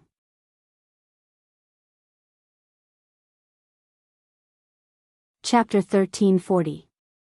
Published at 10th of November 2022, 12:43 and 53 seconds p.m. Chapter 1340. No use if audio player doesn't work. Press stop then play button again. Chapter 1340. No use. The concentration of anarchic force in the region had reached a point the ruined Rapax had never experienced before. In its rage, and also thanks to Lionel's moon construct dilating its senses, it hadn't noticed until it was far too late. And, to make matters worse, albeit just as small wounds, the open gashes on its back seemed to become a prime spot for the most vicious force in the universe to assault. Lionel had thought a lot about the Rapax in recent days. Among what fascinated him the most, aside from their ability to escape detection of internal sight, was their odd use of force. This race of being didn't use force like humans did. Or, rather, they might have only done so in part. They didn't pull on atmospheric force and seemed to rely entirely on what their bodies could produce. It could be said that they were completely antithetical to much of the battle style Lionel had forged in recent years. Because of his apprehension toward his Scarlet Star Force innate node, Lionel rarely if ever used his internal force, relying entirely on outside measures. However, what was truly interesting was that after beginning to use his nodal pathways and force nodes as he should, Lionel was still very much certain that his efforts were different from the Rapax. It was something deeper than just using internal force, something more profound. Even when Lionel used his internal force, it didn't seem as fused and one with him as what the Rapax could accomplish. It was clear that the Rapax were fusing with their force on a much deeper level, a level Lionel couldn't fathom. And, that was when it clicked. How was it that Lionel's metal synergy lineage factor worked? Well, his bronze runes became the conduit by which he could absorb the essence of ores and foundationally change his body. It etched onto his bones, his inner organs, and even his blood vessels. When thinking to this point, was it truly a coincidence that the most powerful of the Rapax were known as ruined Rapax? This chapter upload first at Novelbin. Net. If you want to read more chapters, please visit Novel Next. Com to experience faster update speed. The mechanism was likely not the same, obviously. But, Lionel felt that it was highly likely to be similar. And, just like Lionel had runes within his body that others could see with the naked eye, so too would the Rapax. With that thought in mind, Lionel realized that this should have been the source of the Rapax strength. They absorbed force during their practice and infused it into the runes. Upon doing so, they could assimilate with this force, fuse with it, and make it their own, thereby strengthening their bodies manifold over. So, why was this so important now? It was because all the precious source of force that the ruined Rapax pulled upon was within its body, and it was precisely these sort of dense regions of force that anarchic force liked to latch onto and swallow the most. Lionel believed that if he could just make the Rapax suffer a wound, a deep enough gash that its blood flowed and the anarchic force could get a taste of, the creature would suddenly find itself in a predicament that it would be hard-pressed to crawl out of. Scree! Lionel slowly stood from the ground, a hand across his chest and ribs as the Rapax struggled and screeched. The size difference between the two was enormous and the strength gap was even more exaggerated. And yet, it was Lionel who stood, a cold expression on his face and his aura bearing down as though this was just the obvious outcome. "There's no use in screaming," Lionel said lightly. "I've learned in recent times that the higher up in dimensions you go, the more reliant you are on the push and pull forces of force itself. It's quite fascinating, really. Even a shout won't travel as far in a higher dimensional world as it would in a lower one, let alone when the anarchic force is so great. Why do you think I dared to battle you instead of just running? Lionel had no idea if the ruined Rapax could understand him, but he didn't seem to care, his cold eyes calculating everything as the Rapax soon found it difficult to even stand. The anarchic force concentration had been multiplied to the point there was practically no other force to pull upon in this region. Maybe the only two existences that could survive beneath such a concentration was a little beast with void beast blood and a man who had spent the last several months torturing himself on an even greater quantity. This chapter upload first at Novelbin. Net when Lionel seemed to have seen all he needed to see, he turned his head toward Little Blackstar. Yip! The little mink dove down. Unable to even resist at this point, the ruined Rapax could only put up a futile attempt at resistance before Blackstar exited out the back of its skull, having entered through its mouth. Before the ruined Rapax could die, though, Lionel sent it into a snow globe. He had no way of knowing if the Rapax sent out signals after their death or if there was a method of keeping track of them. Though he was quite confident in the concentration of anarchic force stopping pretty much everything, given the fact the Rapax had become used to this environment over such a long period of time, there was no way of telling whether they had more sophisticated methods of dealing with this, and Lionel didn't feel like finding out. Coughing heavily, Lionel looked down at his chest. That one kick had almost broken all of his ribs. In fact, he was lucky that each had only broken in one spot. If not for his sturdy body, the result would have likely been countless little shards of bones piercing through his lungs and heart. My healing factor is so slow in this world. Lionel debated whether or not he should use his. But, after a moment, he decided against it. He could still hang on. Picking a direction, he sprinted out of the dense concentration of anarchic force. Then, taking a deep breath and bracing for the worst, he brought Aina out once again. Bang! The novel will be updated first on this website. Come back and continue reading tomorrow, everyone.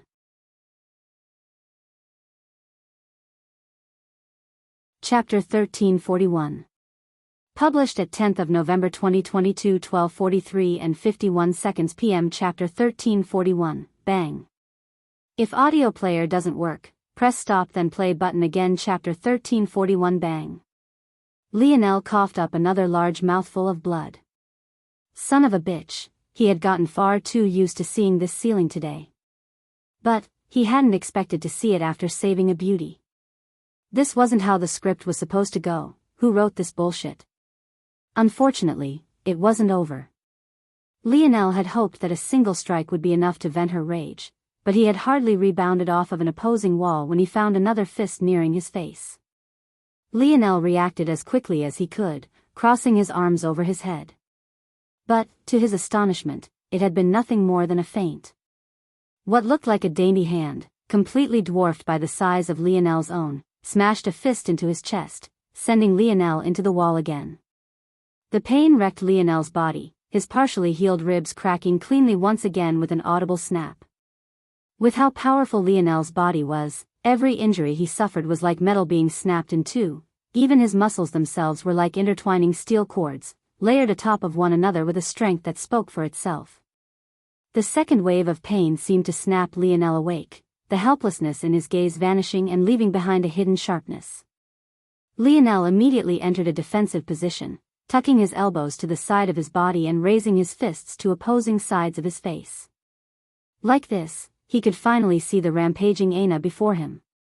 If it wasn't for the ridiculous situation he was in, he might have spared a thought for how much of a war goddess she seemed to be right this moment. This chapter upload first at Novelbin.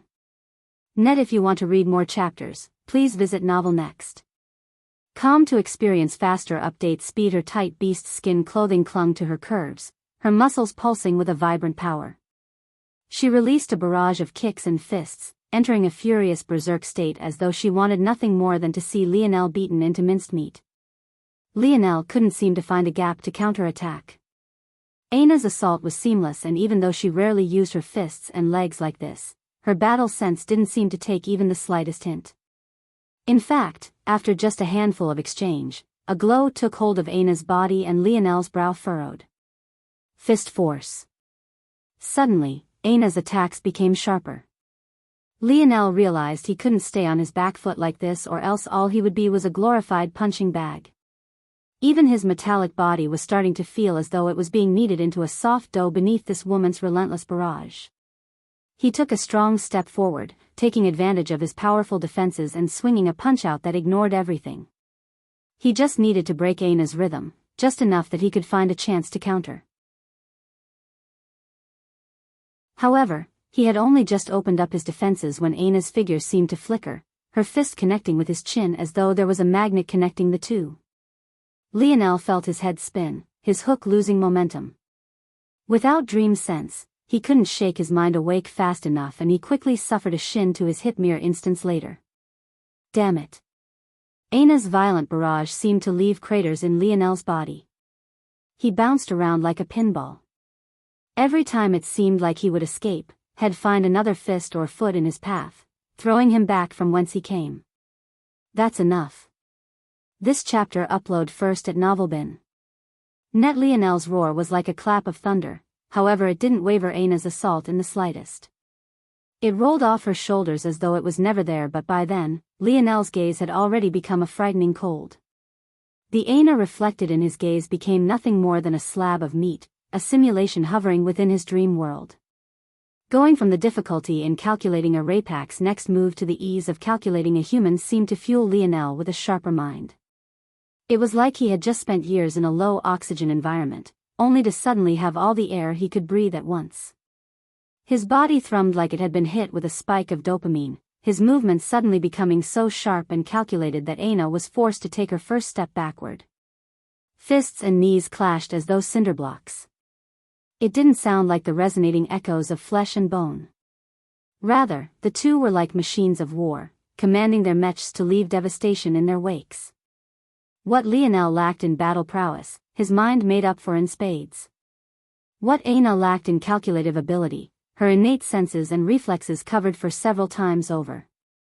The two were like a whirlwind, twin cyclones rampaging about and only seeming to grow more and more violent with each passing moment. Their eyes locked across the short distance that separated them, their irises flickering with an undisguised coldness. Bang! Bang! Bang! Elbows, knees, feet, even a headbutt or two when they seemed to have completely run out of methods to attack. They were absolutely relentless, seemingly holding nothing back. Little Blackstar hopped in the air from side to side, completely agitated. It was like the poor little guy was watching his parents fight and didn't even know how to go about stopping it. The little mink could only let out exasperated yips from time to time, making it seem like he was trying to get to them to stop but to no avail at all. It was as though the two had completely forgotten that they were in enemy territory. In fact, with the way things looked now, maybe it was lucky the Rapaks didn't come across them in such a state, or else the first to be ripped apart would definitely be them. Bang! Their fists collided through the air, both being forced to skid back. Their arms hung in the air, their eyes still glaring at one another. Hot air billowed out of both of their mouths, their lungs and limbs screaming. However, they didn't speak a single word.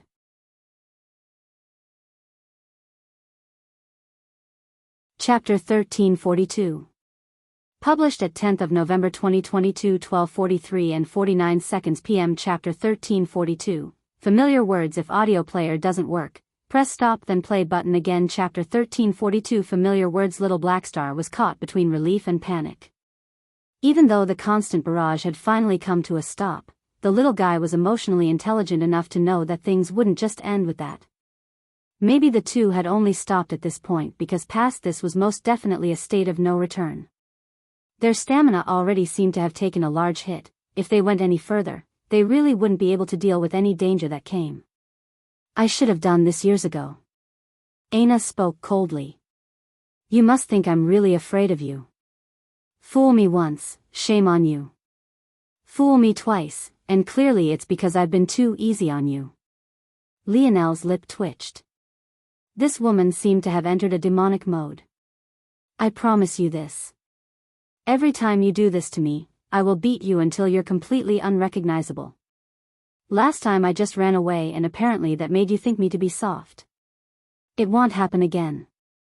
Lionel suddenly got the impulse to touch his face, only to realize that his raised arm looked as though he had stuffed several balloons beneath his skin. His expression flickered, and by the time he actually touched his face, he realized that it was completely swollen as well. It was then that Aina's words about beating him until he was unrecognizable seemed to ring in his ears again. She wasn't just saying that, she had been serious.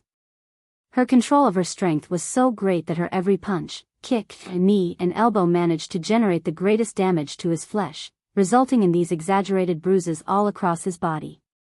Lionel had been so certain that his aches and pains were from his battle with the ruined Rapax that he didn't even notice that he was being turned into a charity case. Lionel was speechless. This chapter upload first at Novelbin. Net. If you want to read more chapters, please visit Novel Next. Com to experience faster update speed. Every time you do this to me, I will beat you until you're completely unrecognizable. He could see by the fire lit in her eyes that she really meant it. It didn't matter if they were in the middle of a Rapax nest, if they were deep within enemy territory, maybe even if they were in the middle of fighting a war, she would truly drop everything to beat him up. What kind of nonsense was this? The worst part was that even though it felt like a joke, Lionel could feel how livid Aina was. The fact she had only gone so far was actually an outward showing of restraint for her. If she really unleashed everything, it wouldn't be her fists cutting into his body, but rather a bloody axe. Aina was right. Last time he did this to her, she had just left everything and disappeared.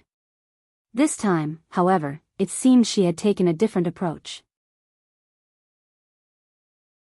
But this sort of approach wasn't something that Lionel cared for at all, especially not when he had just cracked his ribcage open to ensure they could both get to safety. Rather than being thankful for that or showing any appreciation, he was actually greeted with more pain. Fine. He had already been prepared for the backlash his actions would come with. But, wasn't this too far? If she wasn't, Lionel's brow furrowed when his thoughts reached this point. He never usually cared if an enemy was female or not. Had anyone else done this to him, he would have definitely did far more in revenge. He didn't like this weight hanging around his every action when it came to this woman. It was like he couldn't be his true self. Lionel lowered his fist, his expression only becoming colder. And yet, Aina stood right across from him, her expression not softening in the slightest at all. Her demeanor seemed to scream that no matter what Lionel said, she would meet him from lower ground, even if that lower ground required a fist. If you can't understand why I do things the way I do, what's the point? My mom said something very important to me a few months ago. When someone shows you who they are, believe them. Trying to change a person will never work. You're doing nothing but wasting your time. Every time this situation happens, I will take the same course of action. No amount of tantrums you throw will change that. And, if there ever comes a day where this tantrum of yours really compromises our ability to survive, while you've made a promise yourself, I can promise that in such a situation, I'll disregard any mental blocks I have toward harming you entirely. Trust me. If there's one thing I'm good at, it's getting rid of mental blocks. I hope you'll show some propriety and not allow things to get that far. This chapter upload first at Novelbin. Aina stared at Lionel deeply, her own oppressive aura still rising.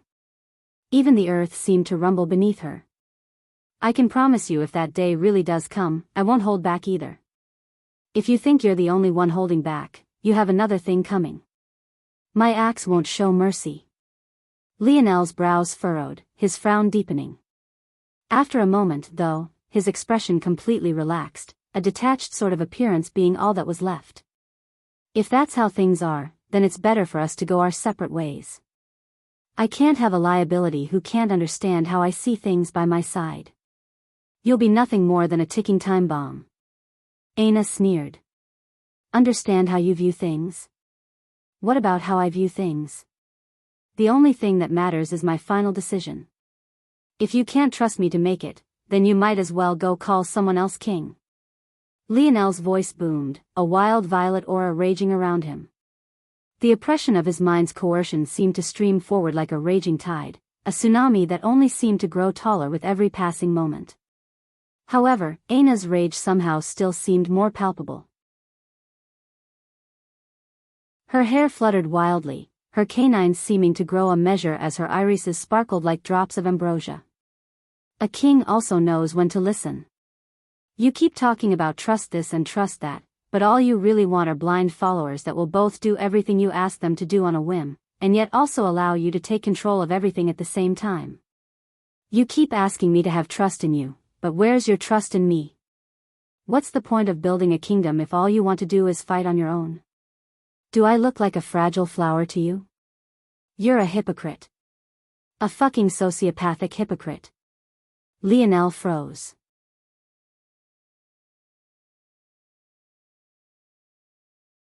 Chapter 1343. Published at 10th of November 2022 12:43 and 48 seconds p.m. Chapter 1343. Northern Magnet. If audio player doesn't work, press stop then play button again. Chapter 1343. Northern Magnet. A hollow sound rang in Lionel's ears, almost as though an enormous explosion had gone off in his surroundings and now only an eerie sharpness of what remained of his hearing was left. Even with all the sensory perception and infallible memory in the world, in just those few seconds, it was as though his mind was blank. He couldn't see or hear anything, nor could he remember what kind of thoughts he was having. Lionel never hid anything from Aina. There were secrets he probably should have kept from everyone around him that would have probably made it easier to protect their safety that he had still chosen to tell to her. And there were secrets that weren't so important, but were far more personal, that he had still decided to tell her as well.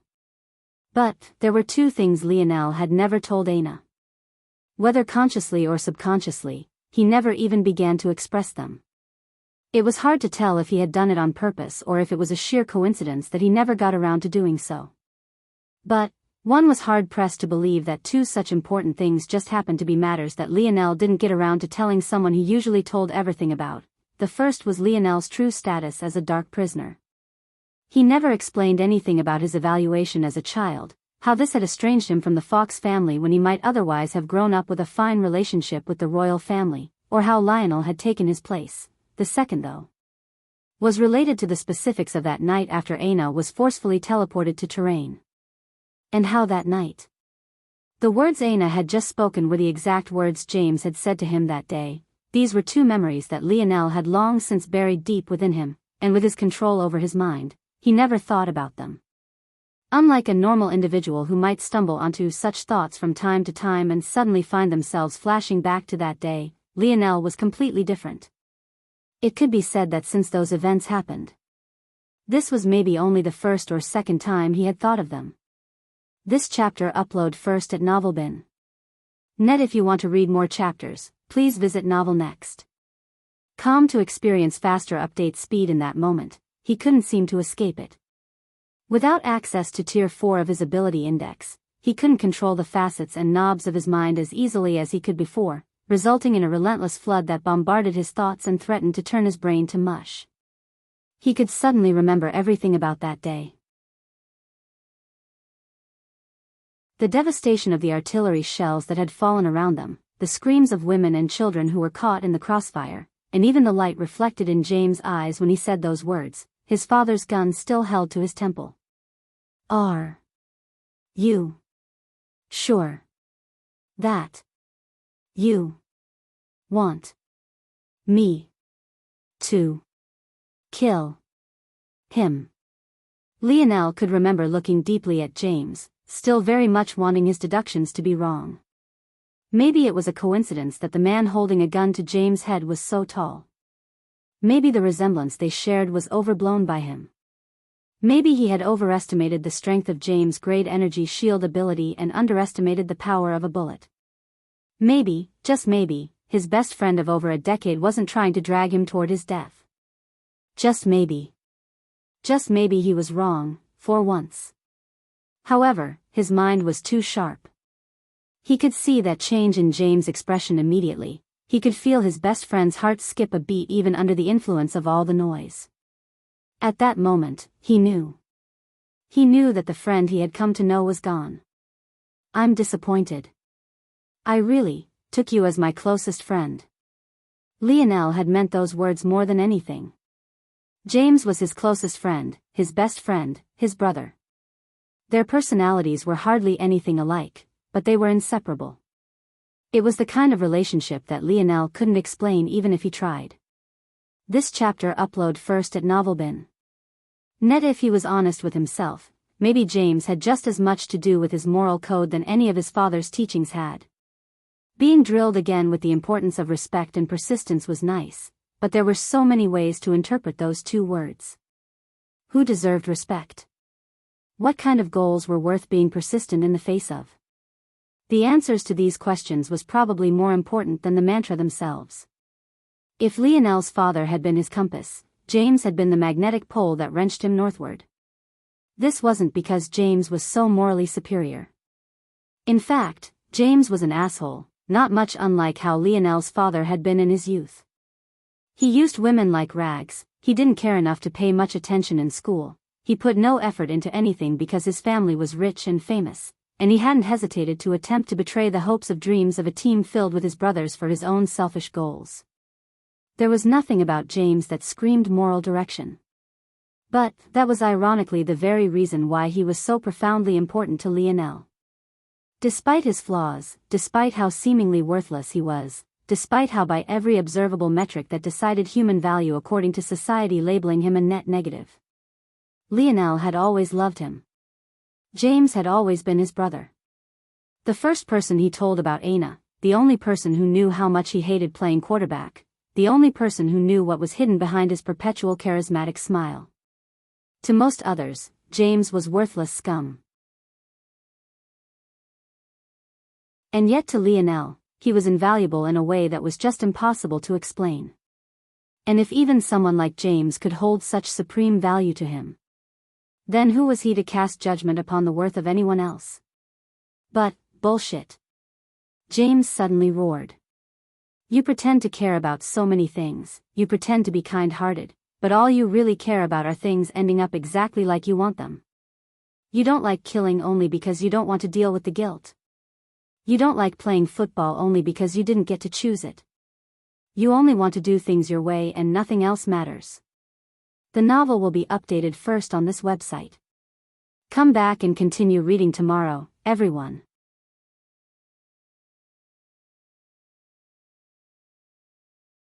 Chapter 1344. Published at 10th of November 2022 12:43 and 46 seconds p.m. Chapter 1344. A betrayal long ago. If audio player doesn't work, press stop then play button again. Chapter 1344. A betrayal long ago. Remembering back now, Lionel could understand why James had reacted that way. When he spoke his truth, saying that James was his closest friend, remembering the details of how it had happened now hit him like a ton of bricks. His voice had been so cold. So detached. So emotionless. It was as though he had said it all perfunctorily, as though he was shaking his head toward a child that had disappointed him rather than been heartbroken at the betrayal of a friend. By that point, he had already disassociated, ripping that part of himself out and ignoring it like he always had. Even when he knew that James had betrayed them during the biggest game of the year, Lionel hadn't said a word, just silently finding a method to win anyway. Just like he always did. He didn't approach James, he didn't ask him what was wrong, he just did things as he pleased, finding a solution that could please everyone. James got to appease whoever had commanded him to lose by making it obvious he had done his best, and Lionel got what he wanted, another victory. When the two met in the locker room, Lionel could remember how livid James had been. You knew you get the unnecessary roughness call, right? I know you too well. You don't like to lose, but you're too soft-hearted to call me out on my bullshit too. So you'd find a way to protect our friendship and ignore it, all while winning the big game anyway. Am I right? This chapter upload first at Novelbin. Net if you want to read more chapters, please visit novelnext.com to experience faster update speed. If you knew I needed your help, why couldn't you lose this one time? This is just a game, isn't it? You've already won it 3 times, did you really need to win a 4th? You don't even want to be a quarterback. The words still rung in Lionel's head, even down to James eventually apologizing. At least then Lionel had still been able to lace his words with some sort of emotion, some sort of understanding and sympathy. But, afterward, he seemed to have completely lost that ability. While he stood there months later, Aina gone from his side, his body beaten and tired, an entire fortress of enemies eagerly waiting to take his head. Lionel hadn't truly felt the weight of the events. He had been confused by James' words. He even remembered thinking them to be a jumbled mess of nonsense. He had even somewhat arrogantly thought that this was just another case of James not being quite eloquent enough to say what he needed to say, another example of his imperfect best friend displaying his lack of value to the world. But could Lionel still love him now? Even after such a betrayal? Was that even possible? "You're a fucking sociopathic hypocrite." The world seemed to go white for Lionel. Lionel remembered that he said many more words after that, words that had even left James as white as a sheet and as silent as a mouse.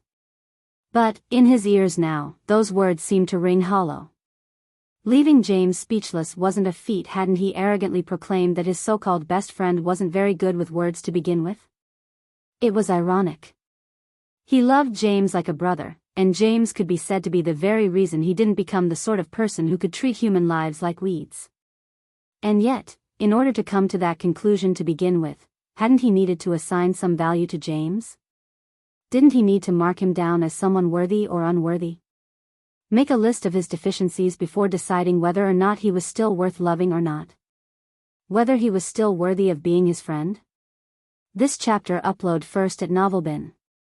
Net. When you thought about what that truly meant, it was sick. As though Lionel thought of James like a little pet project of his, a poor little boy who no one else wanted, but that was okay because Lionel would take him under his wings anyway. Maybe James, in all his simplicity, could actually feel Lionel's true intent. While everyone else only saw Lionel for what he showed to the world, James saw Lionel for what he was. In all his flaws, some far more tragic than others. It couldn't be said that James was a good person.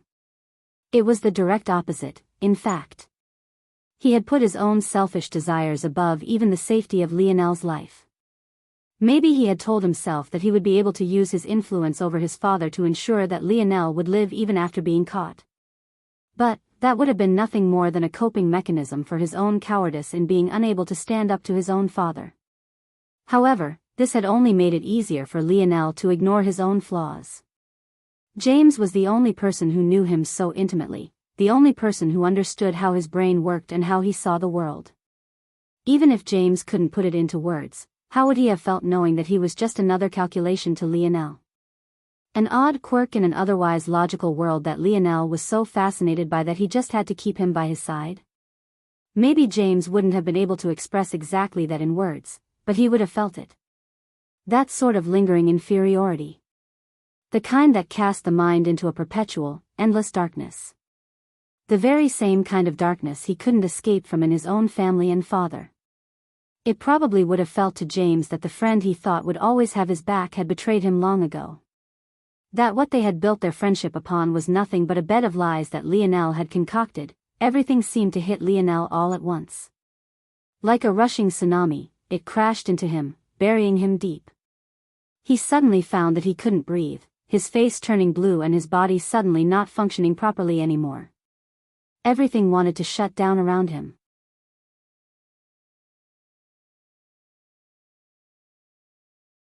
Chapter 1345.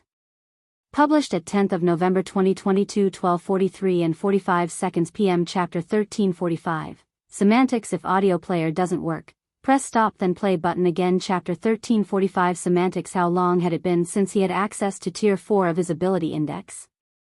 Lionel only had a very vague understanding of abilities when he began his journey. However, by the time he had been able to comprehend, he had already entered Tier 4. It could be said that from the very beginning, he had always been in such a state. What did that mean?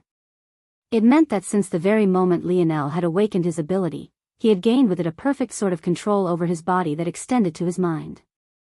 This sounded like a great thing, but when he was completely ignorant to what he was doing, he was essentially digging himself into a larger and larger hole every time. Whenever Lionel believed that he was able to easily cut off his emotions because that was just the kind of person he was, naively believing that this would have no impact on him since he could so naturally do it, the reality of it all was that this was just an example of his ability at work. It had to be understood that Lionel wasn't like the people of Earth. He had been born with his ability index and he didn't have to wait for the metamorphosis. The only reason it didn't manifest in full force until after the metamorphosis was because of actions his father had taken. Now, however, Lionel's ability index had suddenly been suppressed back down to Tier 3 for the first time and Lionel had no method of dealing with it. Aina, though, had no idea what she had just triggered within Lionel.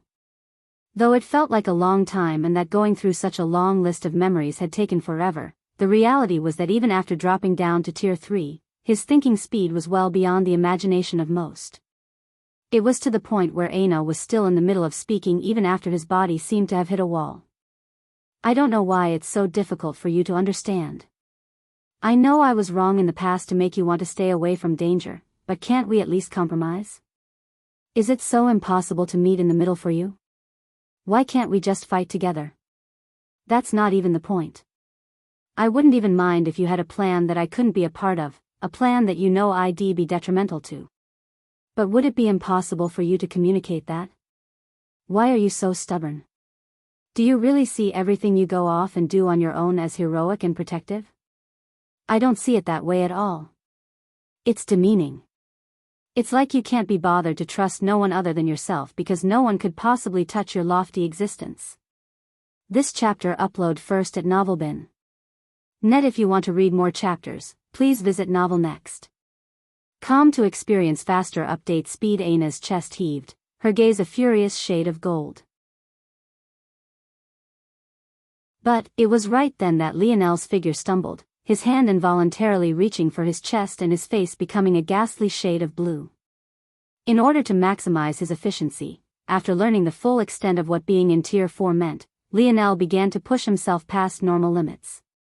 Normally, even something most allowed their bodies to regulate like the cadence of their heart or the flow of their digestion was entirely controlled by Lionel. This allowed him to put his energy toward the best things imaginable. After his ability index fell down to Tier 3, these functions obviously shut off and were handed back to Lionel's body to regulate. The change was seamless as everyone's body was designed to handle this matter regardless. However, Aina's words seemed to have shocked Lionel and his mind was now in a state of fighting against itself. He wanted to wrest the control he had lost back to make these feelings go away, but the trouble was that he was no longer in Tier 4. If a normal person wanted to accomplish the impossible, they would just be finished. They would try to tap into abilities they didn't have and they would fail, end of story. But the trouble was that Lionel had a lineage factor that quite literally gave his will strength. King's might. Now, Lionel's mind was in a furious state, wanting his ability to evolve and transcend its limits, but the anarchic force in the surroundings was simply too potent to allow such a thing.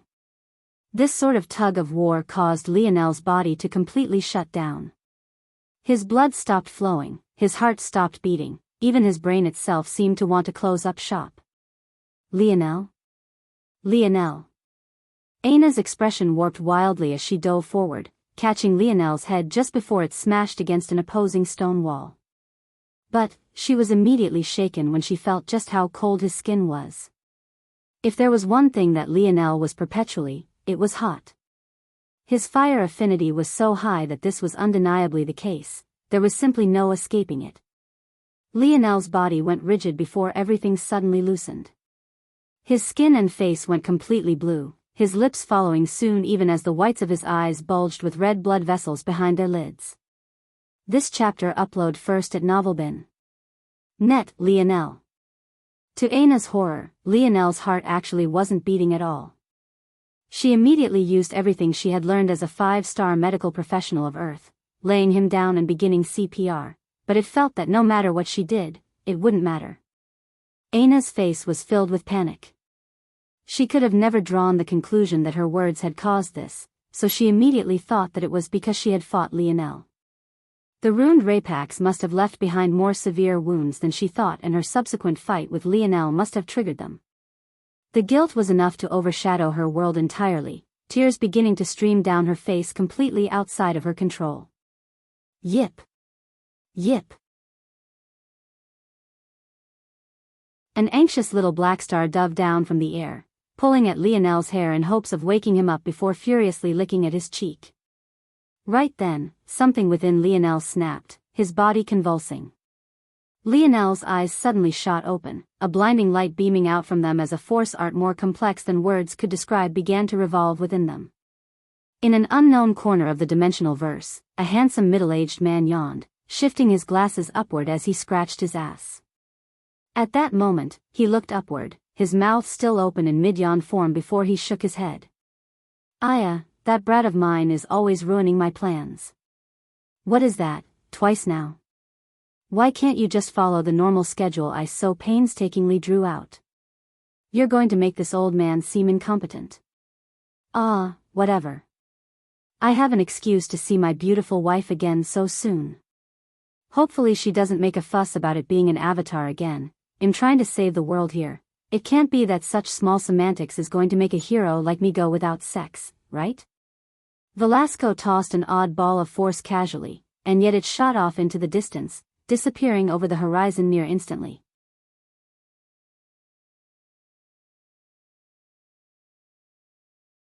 Chapter 1346. Published at 10th of November 2022 12:43 and 44 seconds p.m. Chapter 1346.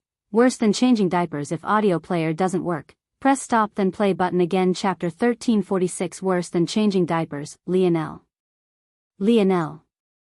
Aina had done everything she could, even pressing down so forcefully that the ribs Lionel hadn't broken yet snapped cleanly. But she was well aware that when a medical professional had to choose between a few broken ribs and restarting a heart, there was almost no decision to be made. Bones could heal, but a dead heart would never come back. The sudden flash of Lionel's eyes gave Aina hope, but the sudden and dense cloud of auspicious air that began to grow in the surroundings almost made her suffocate. This was the first time she was experiencing auspicious air personally, but she somewhat knew what it was. The trouble was that she didn't understand why it was suddenly coming out of Lionel's body in droves like this. At that moment, a certain beam of light ripped through the cosmos, appearing on the outskirts of the void battlefield and diving through its barriers. In a blink, it had appeared above a familiar hive, and in another, it had already flashed into the segmented cube without even Aina's knowledge. The ball of force appeared in Lionel's room, a region he had begun to use to keep things meticulously organized. It could be said that his room had become his functional spatial ring. As usual, it was spotless and clean, not that Lionel used it very often to begin with. Tucked into a corner, a familiar silver disc sat. Without much hesitation, the force buzzed and entered the dictionary, causing the mechanisms within to snap into a different configuration, its gears dancing and complex runes beginning to form along its surface. In the next moment, the disc began to hover, leaving the shelf and was tucked upon as a looming shadow began to envelop it. In the blink of an eye, that shadow took form, becoming the outline and eventual real body of a man Lionel was all too familiar with. Velasco held the dictionary in his hands, flipping it in the air and letting it land onto his palms as he strolled out of the room. A rapak's nest? It seems someone is getting greedy. This chapter upload first at Novelbin. Net. If you want to read more chapters, please visit Novel Next. Com to experience faster update speed. The moment Val stepped outside of Lionel's room, he raised an eyebrow, looking off in a certain direction. But, in the end, he completely ignored it. With a step, he vanished, appearing in the dense black fog of anarchic force alongside Aina and his brat of a son. Truthfully, it almost instantly became an awkward situation for Val. Aina was a mess, her tears coming out in a torrent. She alternated between using what felt like almost way too much force compressing Lionel's chest and kissing him with her, well, very snotty face. Val couldn't help but feel like he had walked into a melodramatic scene. But, when he looked at Aina again, he clicked his tongue. Not bad, at least this useless brat of mine gained at least a small bit of my skill. Despite the fact anarchic force was an excellent sound insulator, Val was simply too close in his presence even as an avatar. Well, it could be said that he had certain piercing qualities that made this concentration of anarchic force not too big of a deal. Who? Aina spun around, her axe leading her turn. Despite the state she had been in, she hadn't forgotten the kind of dangerous region they were in. From the very beginning, her senses had been primed. Oh my, is this how you greet your in-laws? Well, I can't say you're very different from my wife, Val flicked a finger upward just before Aina's axe could bury itself into his shoulder. Ding! The axe arched through the air and over his head, swinging in a long semicircle before just barely gliding over Lionel's nose and crashing into the ground. Aina's face turned completely pale for two reasons. The first was because she had no method of fighting back at all. And the second was because she had almost taken Lionel's head off, just an extra centimeter downward, and he would have been left with only a part of his nose. The worst part was that after being placed on its trajectory, Aina seemed to have completely lost the ability to alter its path. This chapter upload first at Novelbin. Net she ended up spinning completely around, her axe just barely slicing into the ground enough to stop. But the issue was that she knew that she didn't have nearly enough strength to cut into this stone. The strength difference was so enormous that she couldn't even fathom it. Even with her ability, she couldn't begin to make a plan on how she would get so strong. The peak was simply too tall. Aina was so dazed and worried that she didn't even register the words Val had spoken until several moments later. By the time she had thought of all sorts of methods she could use to run away with Lionel. When it clicked, though, she froze. What? Aina, whose hands had already found their grips latched onto Lionel's clothing, ready to leave her axe behind to rip him away, suddenly couldn't move. Val had already appeared on the other side of Lionel. He ignored Aina, shaking his head. Though he seemed unperturbed, this really was already the second time one of his plans didn't go as expected. Well, maybe it was to be expected considering what his actual goal was. Maybe even for him everything going too smoothly was too much to expect. Troublesome kid. This is worse than changing diapers. Val pressed a finger to Lionel's forehead. Almost the instant he did, half of the density of auspicious air vanished. Sealing it too much will probably have a contrary effect. I guess I should let it free itself a bit. The momentum of Val's press lessened somewhat, but the auspicious air continued to recede. It's not time yet, brat. Try to do things on a schedule for once. The complex force arts rotating within Lionel's eyes slowed, many portions of them vanishing until a far less complex force art remained. However, even that eventually vanished, its presence remaining barely a lingering thought. The novel will be updated first on this website. Come back and continue reading tomorrow, everyone.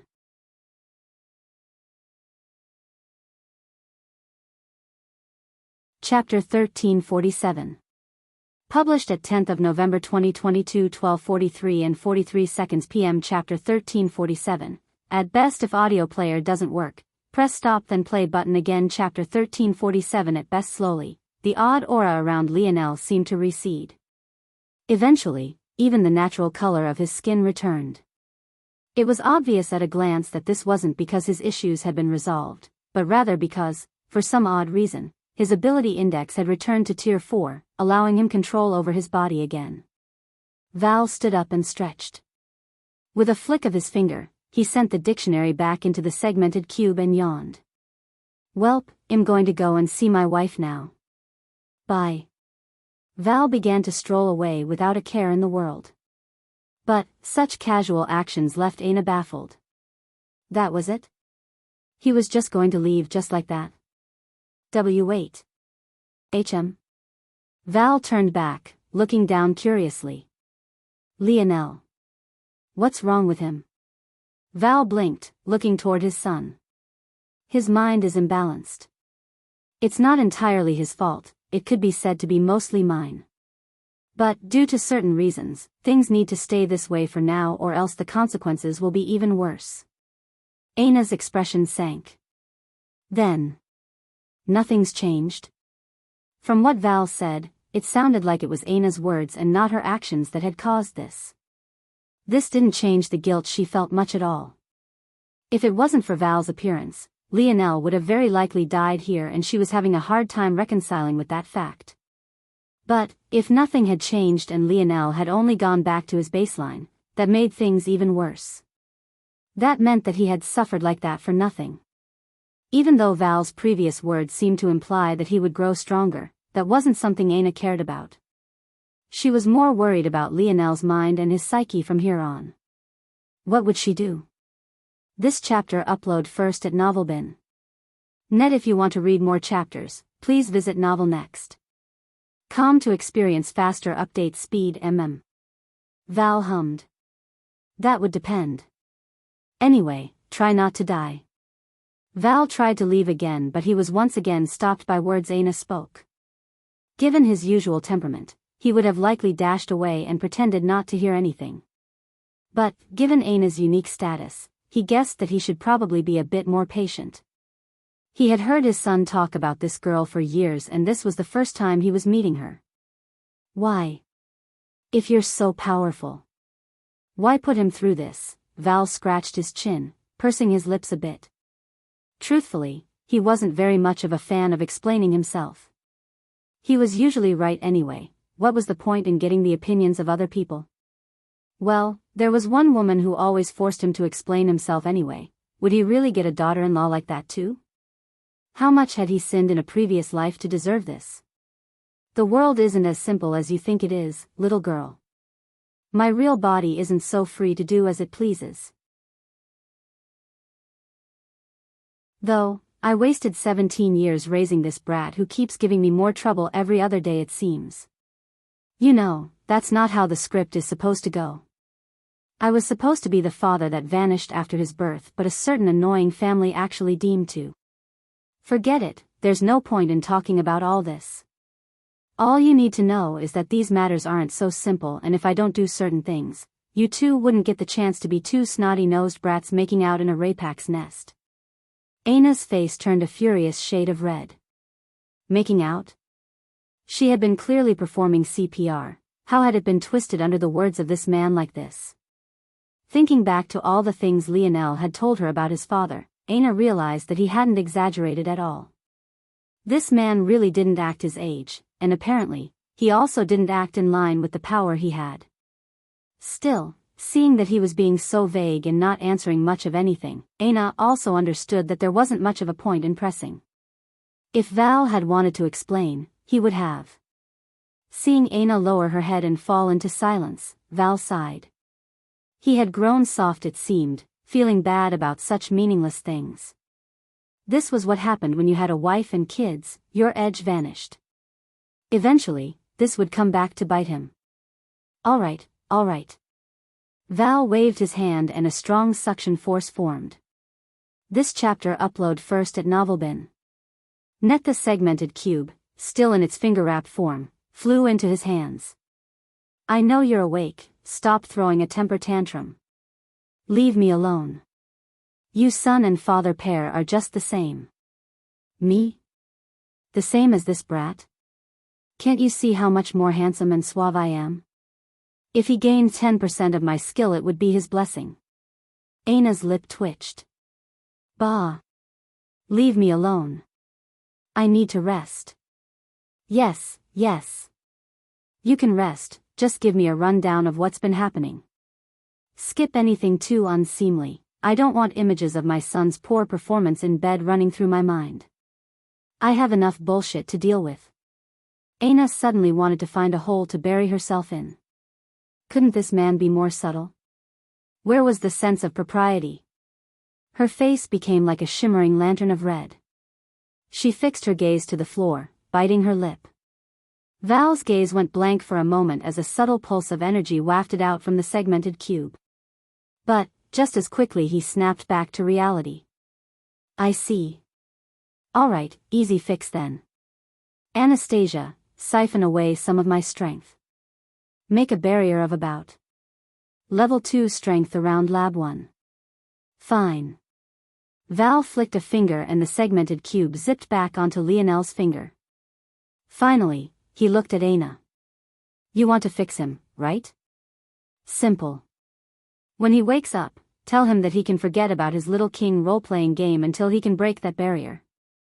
Oh, and tell him that I have enough power in a single cell to shatter that barrier 10 times over. Val waved a hand and strode away, his laughter causing the Rapak's nest to quake. A king?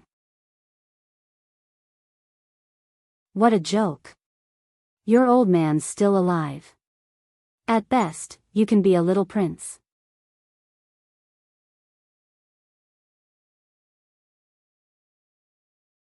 Chapter 1348. Published at 10th of November 2022 12:43 and 41 seconds p.m. Chapter 1348, just like. If audio player doesn't work, press stop then play button again. Chapter 1348, just like. Lionel shot up, his forehead almost banging against Anna's. But, in a final moment, he managed to come to a grinding halt, suddenly finding that the control he had over his body had reached a truly exaggerated degree. For a moment, their noses were barely a millimeter apart, their gazes locking. Even with the terrible scent hanging in the air, Lionel almost became too keenly aware of Anna's own delicate fragrance by contrast. He had no idea how she managed to not latch onto the stink the rest of this place had, but maybe he should never challenge a woman's ability to remain clean. Lionel's expression flickered, his mind suddenly running through everything it had been through in just the last several minutes. His brows furrowed. He had more control over himself now, but he didn't quite know how he should be reacting. His instinct was just to shut it all down again. Seeing Lionel's expression growing colder, Anna suddenly spoke. "Your father said." Anna repeated everything Val had said verbatim, not holding back. She thought about taking the edge off of the words, but in the end, she decided against it. She thought that with the relationship Lionel had with his father, maybe the rawest form of what he had said was exactly what Lionel needed to hear. Lionel was astonished, not knowing what to say for a long time. "My dad was here?" Lionel blinked as Anna nodded. He sent his mind into the segmented cube and he did indeed find that Lab 1 was surrounded from all sides by a barrier. Even without trying, he knew that he didn't have a single chance at even cracking it, a calculation that he was surprised his mind could even accomplish, let alone complete so quickly. Lionel seemed to get the message loud and clear. This was how large the gap between him and the peak of the dimensional verse was. No, this couldn't even be considered the peak of the verse at all. At best, it could be considered the pinnacle of the middle tiers. This chapter upload first at Novelbin. Net. If you want to read more chapters, please visit Novel Next. To experience faster update speed. In truth, Lionel didn't need to hear this at all. Just the information that his dad had been here was enough to paint the picture. To be able to so casually enter a Rapak's nest then leave as he pleased without a word. Well, it all spoke for itself. Lionel suddenly smiled, his gaze lighting up. Anna was completely caught off guard by this. She couldn't truly understand. The words Lionel's father had spoken might seem benign from a certain perspective, but from another, they were the kind of words Lionel would hate to hear the most. She had come to learn of what her mistakes were in the past.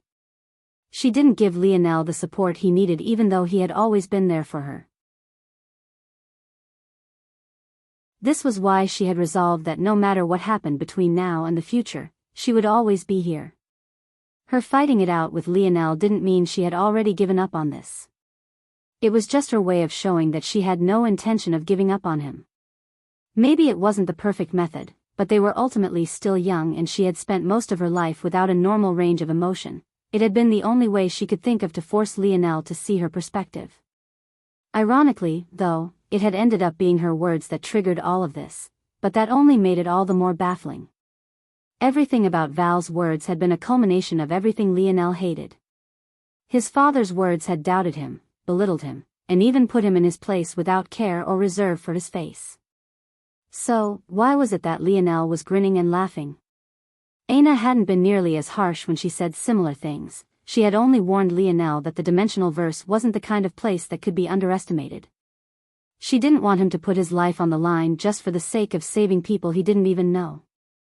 She wanted him to stay by her side, safe. It was then that it seemed to click for Anna. The love that Lionel had for his father made what he might feel for her feel small and meaningless. There was maybe no one in his life and Lionel respected and adored more than his father. She had thought that because of how Lionel had practically worshipped the ground she walked on, that she could speak more freely than 99% of people in his life while in his presence. In a certain respect, she wasn't wrong. But, it was always a matter of relativity. The things that Val could say to Lionel weren't the sort of things that she could get away with saying. At that moment, Anna came to understand. Lionel had put a lot of effort into winning her heart, years, even. By this point, she would be lying if she said that she cared for anyone more than she cared for him. In fact, Lionel and her father held equal weight in her heart. This chapter upload first at Novelbin. Net maybe that was because her relationship with her father wasn't nearly as good as the one Lionel shared with his own, but there was a certain level of love that blood ties could form that other forms of love otherwise couldn't. And yet, Lionel had managed to reach that level for her, while she had yet to reach that level for him. The truth was very simple. Despite his smile and charisma, Lionel was arrogant to his very bones. He had a relentless drive to win. He felt his opinion was more likely than not the right way to go, and he felt that questioning and doubting him were things most people simply didn't have the right to do. Even Aina, herself. However, his father was very different. If there was one man that was his better, that had the right to question him, to doubt him, that might very well have an opinion that was superior to his own, it was Velasco Morales. A challenge from anyone else made Lionel turn his nose up. A challenge from his father, though, stoked the flames in his heart and made his gaze light up with ruthless ambition. Much like the day Lionel began to learn to craft, this time was not much different. Just a prince? Okay, for now I'll just be a prince until I can kick your ass, old man. Lionel's skin reddened, his veins pulsing with a dense reddish gold.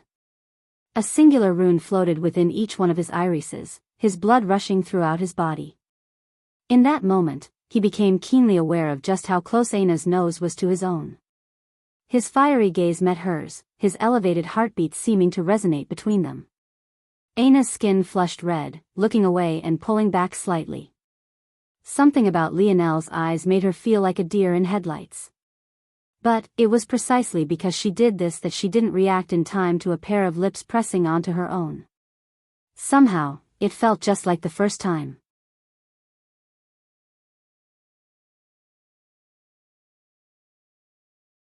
Chapter 1349. Published at 10th of November 2022 12:43 and 40 seconds p.m. Chapter 1349. Explain in words if audio player doesn't work. Press stop then play button again. Chapter 1349. Explain in words. An explosion went off in Aina's mind. Of all the things she thought would happen today, this was the very last. For a moment, she couldn't sense anything else but the sensation on her lips.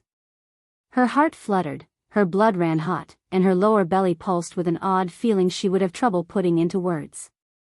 Her weight subconsciously fell onto Lionel, her palm pressing to his chest and her lips weighing heavier on his as though to fuse with him. With how Lionel had sat up and how she kneeled on both legs, the shift in balance wasn't a lot, but it was usually more than enough to force someone else to waver. And yet, Lionel's body was like a sturdy wall, not shifting in the slightest even as Aina leaned into him. Little Blackstar, who had fallen into complete silence the moment Velasco had appeared, tilted his little head to the side. Even with all the emotional intelligence in the world, the little mink was ultimately still a child, and this situation was confusing nonetheless. They had gone from Lionel playing the part of valiant hero, to Aina unleashing a barrage of punches and kicks at his expense, to Lionel nearly dying, then to Aina meeting a man she was incredibly nervous around, then to Lionel being insulted maybe worse than he ever had in his entire life, all to end in a kiss. When Aina's foggy mind cleared and the reality of it all snapped into place, she pulled back quickly, her palm leaving Lionel's chest and becoming a fist that pressed into her own. She breathed heavily and erratically, her mind all over the place and her body flushed red. Aina didn't seem to want to look Lionel in the eye. There was something about this that felt wrong. She was one part happy, another part apprehensive, and a large part confused about how she should be feeling. It felt good. It felt really good. Even if she had never experienced it with someone else, something in her intuition told her that Lionel was the only one who could possibly make her body feel like this with what amounted to a simple peck on the lip. This chapter upload first at Novelbin. Net. If you want to read more chapters, please visit Novel Next. Com to experience faster update speed. He hadn't touched her body, he hadn't used his tongue, he hadn't even used any great pressure or coercion. In fact, it was she who had found herself leaning heavily into him as though wanting for more. And yet, she felt like she had flown to another world for a moment. Why did you do that? Aina asked softly. The happiness came too quickly. In one moment, she was made keenly aware that she lacked true stature in Lionel's heart, and in the next, he was making her feel as though she was riding on a cloud. She felt that in one part she should be angry, and she even somewhat felt used, but she still couldn't bring herself to feel that way. Because I really wanted to, Lionel said as though it was just a matter of fact. And, maybe it was to him, but that didn't answer any of Aina's question. That's not an answer. Isn't it? Lionel smiled. Aina's heart began to beat wildly again. Lionel's words were definitely not always like this. At the very least, he couldn't always make her hang on to his every word like this. The Lionel she remembered was charming, but he also had a streak of boyish innocence and naivete to him. This Lionel felt more forceful and determined. Was this the change brought about by his goal? If Aina was honest, she hadn't spent enough time with Lionel post his decision to pick up on this change. It might have also been because she had spent most of that time trying to get him to change his mind about said goal. However, there was no denying that this Lionel held an even more lethal attraction to her, one that was far more difficult to ignore. It awoke a bit of her masochistic tendencies, something the previous Lionel had entirely failed to pick up on, but this Lionel would likely be far more in tune to. Aina was both frightened and excited by this prospect. But, after a moment, she took a deep breath and calmed. After a second deep breath, she had returned to her baseline, her flushed skin receding and her gaze finally meeting Lionel's. This chapter upload first at Novelbin. Net, explain it to me, in real words. Aina said gently. Lionel blinked and thought for a moment. You're a distraction. I can't focus on the task at hand or make harsh and necessary decisions when you're around. In the time we weren't together, my progress was far faster than anything I've ever experienced. However, it's become more difficult to ignore you than I thought. My mind ends up wasting its potential power output by diverting some of its attention to suppressing and locking away emotions I would otherwise feel. But, I've gotten way too ahead of myself. My dad is right, if he's alive, at best I can be a prince. There are certain burdens I shouldn't be taking on right now, burdens that would ultimately have the opposing effect to what I want. Instead of helping me in the future, it will instead slow my progress now. Since that's the case, there are certain things that aren't worth it. Treating you like a subordinate instead of my queen, for example, is one. It's objectively a foolish waste of time that would, theoretically, help me to stay focused and keep an eye on the future. But, in the short term, it strains our relationship unnecessarily, while in the long term, no human has an infinite amount of patience. Even if you are determined to stay by my side now, it's impossible to tell if you'll still feel that way in 10 years, or 20 years, or more time than even that. And, if I keep you by my side during all that time, while insisting to not cross certain barriers, it only makes the day you eventually snap and give up all the more devastating because you would have been such an important and ingrained foundational pillar of all I had built until that point. Given that, just shut up and kiss me again. Aina's lips stifled what would have been the rest of Lionel's explanation. The novel will be updated first on this website. Come back and continue reading tomorrow, everyone.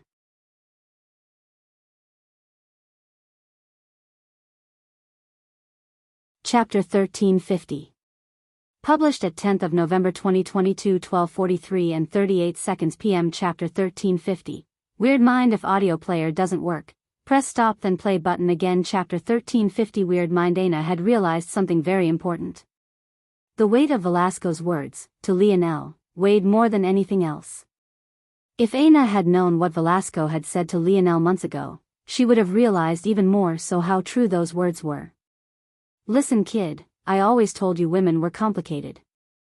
You spent 4 years chasing after that little girl, she probably thinks you'll always be there for her whenever it is she wants to come back. They were a sprawl of words randomly thrown into what was assuredly another prank, but Lionel seemed to have latched onto them. It made it far easier for him to draw a line in the sand and maybe was part of the reason he had been so callous to Aina's words that day. It could be said that if there was anything Aina was certain of now, it was that Lionel wouldn't always be waiting for her. He hadn't come to stop her wedding, he hadn't been the catalyst who saved her, he hadn't even checked up on her afterward, and it all culminated in maybe the greatest heartbreak she had ever experienced in her lifetime. However, Aina was very determined about one thing. She didn't know how long it would take, she didn't know what she would have to do, but she would definitely one day be able to say words to Lionel that weighed just as heavily as his father's did. To her, this wasn't a matter of competition, but rather a reminder that she still had efforts to be made. The reality was that she didn't like Lionel bluntly breaking down their relationship into gains and losses, benefits and pitfalls. She hated it so much that while Lionel had been following her request to explain it in clear words, she had to fight back the will to punch him in the face, again. This was the reason why she had stopped him despite him doing exactly what she had asked for. This chapter upload first at NovelBin. Net. If you want to read more chapters, please visit Novel Next.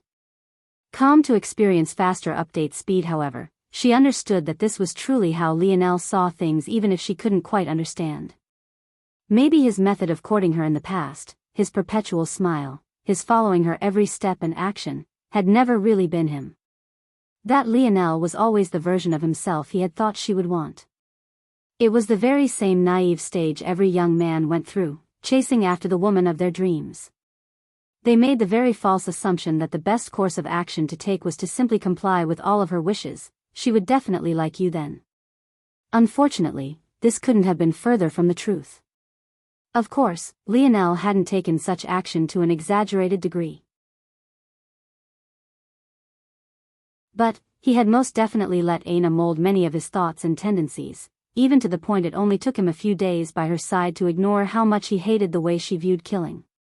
As Lionel grew, though, his own thoughts and opinions solidified and the way he viewed the world had subtly changed. He was still the same Lionel, but he was far more assertive. It was hard to say that he had truly matured, but he was definitely more of an adult. Aina thus understood that much of Lionel's infatuation had only been surface level and she could only be said to have a place in his heart, but she didn't own it. Everyone had a small bit of selfishness in their heart. Aina simply wanted Lionel to love her as much as she loved him. Nothing more, nothing less. Yip. Yip. Little Blackstar happily chirped, but also seemed to remind the two that they were still deep within enemy territory. Aina had already found herself straddling Lionel when Blackstar's call made her blush. The little mink was right, they were technically in a very dangerous situation right now. She had been a small measure away from asking Lionel if he had a condom again. But, with her better judgment, she decided that she definitely didn't want to have her first time in this place. This chapter upload first at NovelBin. Net. Lionel's head turned in a certain direction. It took several moments, so long, in fact, that Aina thought that he was mistaken. But, after about half a minute, her gaze, too, sharpened. "It's fine," Lionel said. "They're humans." As soon as Lionel said these words, a group of 3 rushed out of the dense black fog. They all looked to be in terrible shape, not a single one being without a devastating injury of some sort. In fact, it could be said that they would have already died if not for a certain event causing the Rapax they had been fighting to rush off. There didn't seem to be a decisive leader amongst the 3, while one was a woman and the other 2 were men. Lionel couldn't recognize them, so it was likely that their foggy lake hadn't been the only one. But, he had to think, just how big was the Rapax nest for them to send them all in here?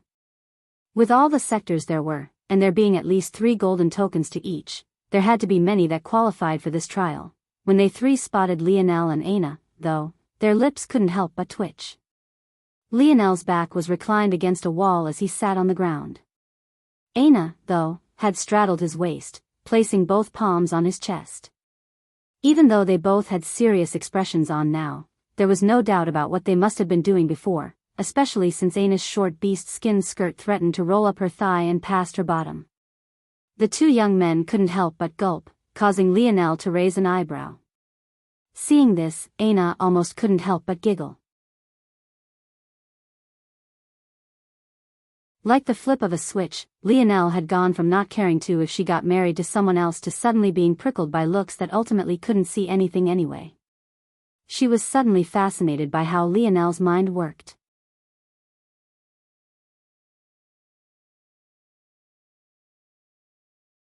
Chapter 1351. Published at 10th of November 2022, 12:43 and 36 seconds p.m. Chapter 1351. Be good. If audio player doesn't work, press stop then play button again. Chapter 1351. Be good. Lionel and Aina rose from the ground. Surprisingly, the both of them didn't seem to care much about the precarious situation they had been in.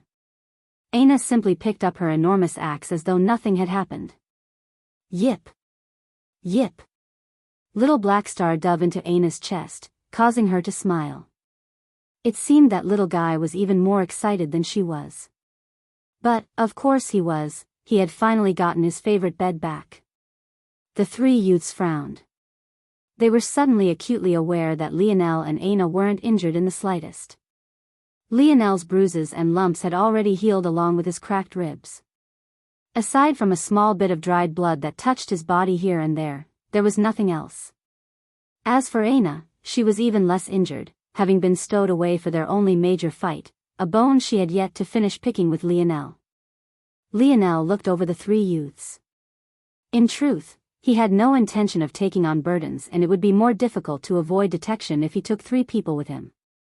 But, he also wouldn't feel right if he simply allowed 3 people he could have helped die. We're close to the exit, Lionel said with a smile, and that was all he said.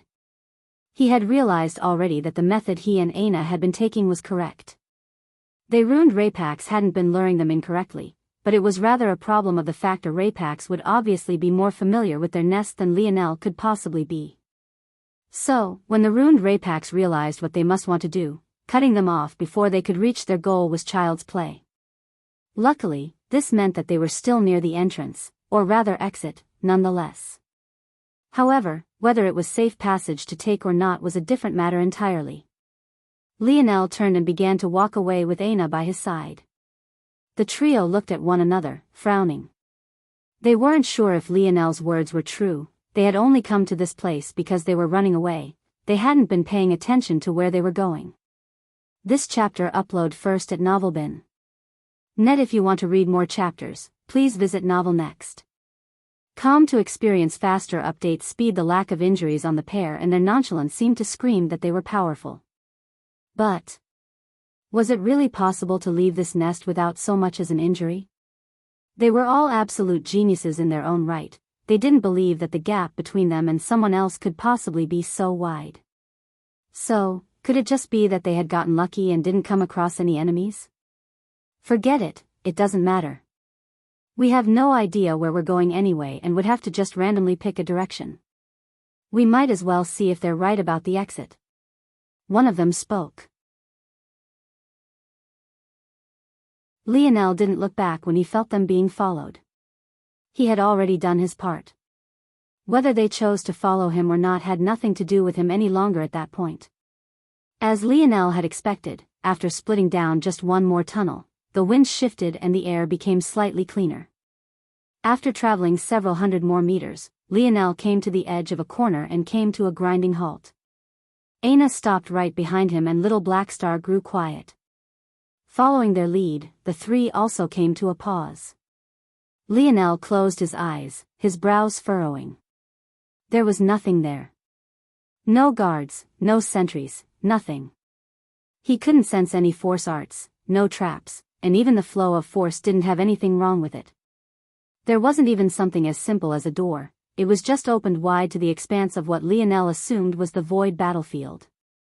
No, there's something odd there. Lionel's brows shot up and he suddenly understood. This path sloped upward, going from deep underground to above it and forming the whole of an exit/entrance.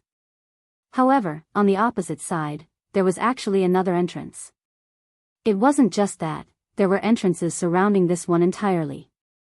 And, beyond that, there were enormous domes riddled with holes that Lionel was fairly certain were likely the very same holes they had been looking up through earlier. There was definitely a 300-meter drop on the other side of them.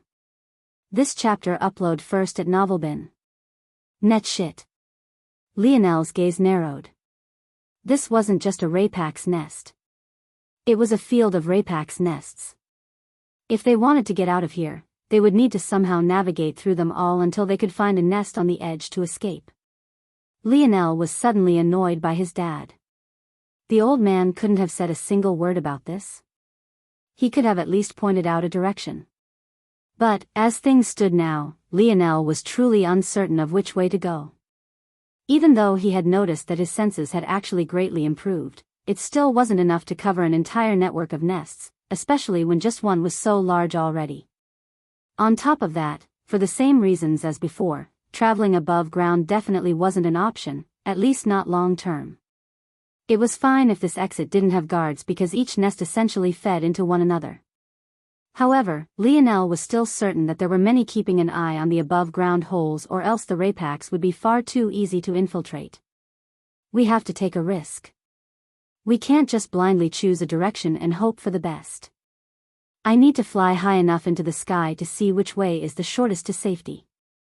So long as I can lock onto that direction, even while stuck beneath the ground, they'll be able to stay true to it. But, I need the direction first. Lionel took a deep breath, his gaze stealing. Then, he took a long stride forward. But, just before he could do as he planned, he suddenly felt a strong force grab onto his wrist and yank him backward. Lionel looked back to find a glaring Aina. No, you don't. You're going to be a good boyfriend and tell me exactly what you're planning. Then we'll see if I should get involved or not. Lionel's lip twitched. The three youths to their backs looked toward one another, not sure of how to react. The novel will be updated first on this website. Come back and continue reading tomorrow, everyone.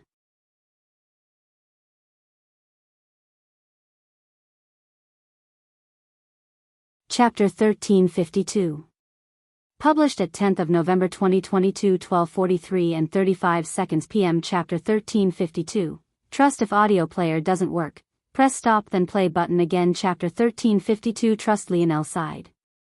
Alright. The exit is around the corner but there's nothing guarding it. And? Aina asked.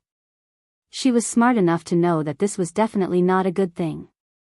Different species aside, the Rapax were clearly intelligent. They wouldn't make such a rudimentary mistake. There's nothing guarding it because they don't need to guard it, at least not this exit in particular.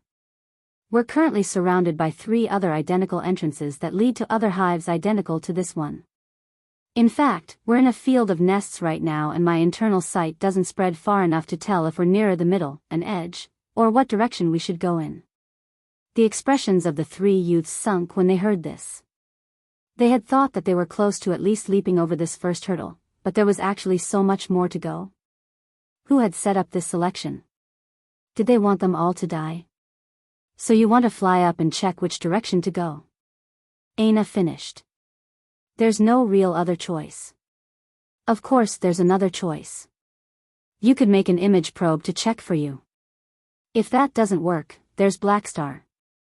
His stealth is much higher than any of our own. He could probably do it without risking being found out at all. An image probe would require materials and a force art that wouldn't be eroded by anarchic force, neither of which I have on hands right now. As for Blackstar, that is a more legitimate possibility, but I don't like it. This chapter upload first at Novelbin. Net. If you want to read more chapters, please visit novelnext.com to experience faster update speed, so it comes down to you being stubborn again. It isn't stubbornness, just efficiency. There's no amount of stealth that will help little Blackstar hide himself in the air. It's just relativity. Blackstar is far smaller than any one of us and also has the best evasive maneuvers. At the same time, the Rapax likely know that there's a bunch of humans running around in their territory by now. They might not be ready to spot a little mink. And, on top of that, can't little Blackstar change form as well? If it comes down to it, it might be worth exploring the possibility of using that to our advantage. I just think it's still better if I go. You aren't explaining. It's hard to explain. It isn't. I know why you want to go. For one, you don't want to put Blackstar in danger. And, secondly, you trust in your ability to react to unforeseen circumstances far more than anyone else, You're just reluctant to say so because it proves my point. Lionel opened his mouth to respond but suddenly found that he had nothing to say. Little Blackstar's head bobbed back and forth between them as the two argued, if it could even be called that. He seemed very curious about how this would end and even seemed amused about how Aina had cornered Lionel. Whenever Lionel made an assessment, there were two things he always took into consideration. The first was what the situation was at face value, and the second was what the situation had a chance of mutating and warping into. The first was straightforward enough, however the more likely the second was to cause his analysis to veer off path, the more likely it was that he would rather take on the burden himself. In Lionel's opinion, there was simply no one who could adapt to a change faster than he could. In fact, one of the only people to ever impress him with their adaptation ability, Emna Baysiran from Crimson Hall, was a woman he almost immediately invited to become one of his generals. To this day, she had still been the only person he had ever tried to recruit like that. Sometimes he still lamented that he didn't manage to win her over. This chapter upload first at Novelbin. Net these were the two forces tugging at Lionel's mind. And the truth was that even if Emna was here, he would still trust himself hundreds of times more. That was just how he was. He liked to cut out variables as much as possible, even way back to the final game he and James had played together. Thinking to this point, Lionel closed his eyes and took a breath. When he opened them again, he rubbed his thumb on Blackstar's small little head. Ready, little guy? Yip! Yip! Blackstar excitedly bounded into the air, flipping and vanishing into the fog before appearing around the corner. Aina smiled, but inwardly her heart was beating wildly. She felt that this was the right decision, but if things went poorly, it would become even more difficult for Lionel to make this choice again in the future. In a lot of ways, Lionel was right. He was able to adapt faster and better than most. The reason he was so confident that he could defeat people as strong as Aina despite being weaker was because raw strength wasn't his greatest asset, his mind was. Lionel had had no business defeating six-dimensional experts as a mere Tier 1 existence, and yet he had done so. That kind of confidence, that kind of bone-deep and unflappable poise in the face of terrible odds was all too rare. However, Aina also knew that if Lionel didn't learn how to trust that others could accomplish good as well, even if they weren't as great as him, his dreams wouldn't be able to progress very far. There was only so much a single person could accomplish. Aina looked toward Lionel's side profile, but he was already extremely focused. His gaze had frosted over, his expression had become unreadable, and an oppressive aura began to weigh down on the surroundings, suddenly making it difficult for the three youths behind them to breathe. Little Blackstar shot out of the exit like a beam of black light, then performed a sharp 90-degree turn upward, flying into the skies. Lionel could feel his partner's excitement through their connection.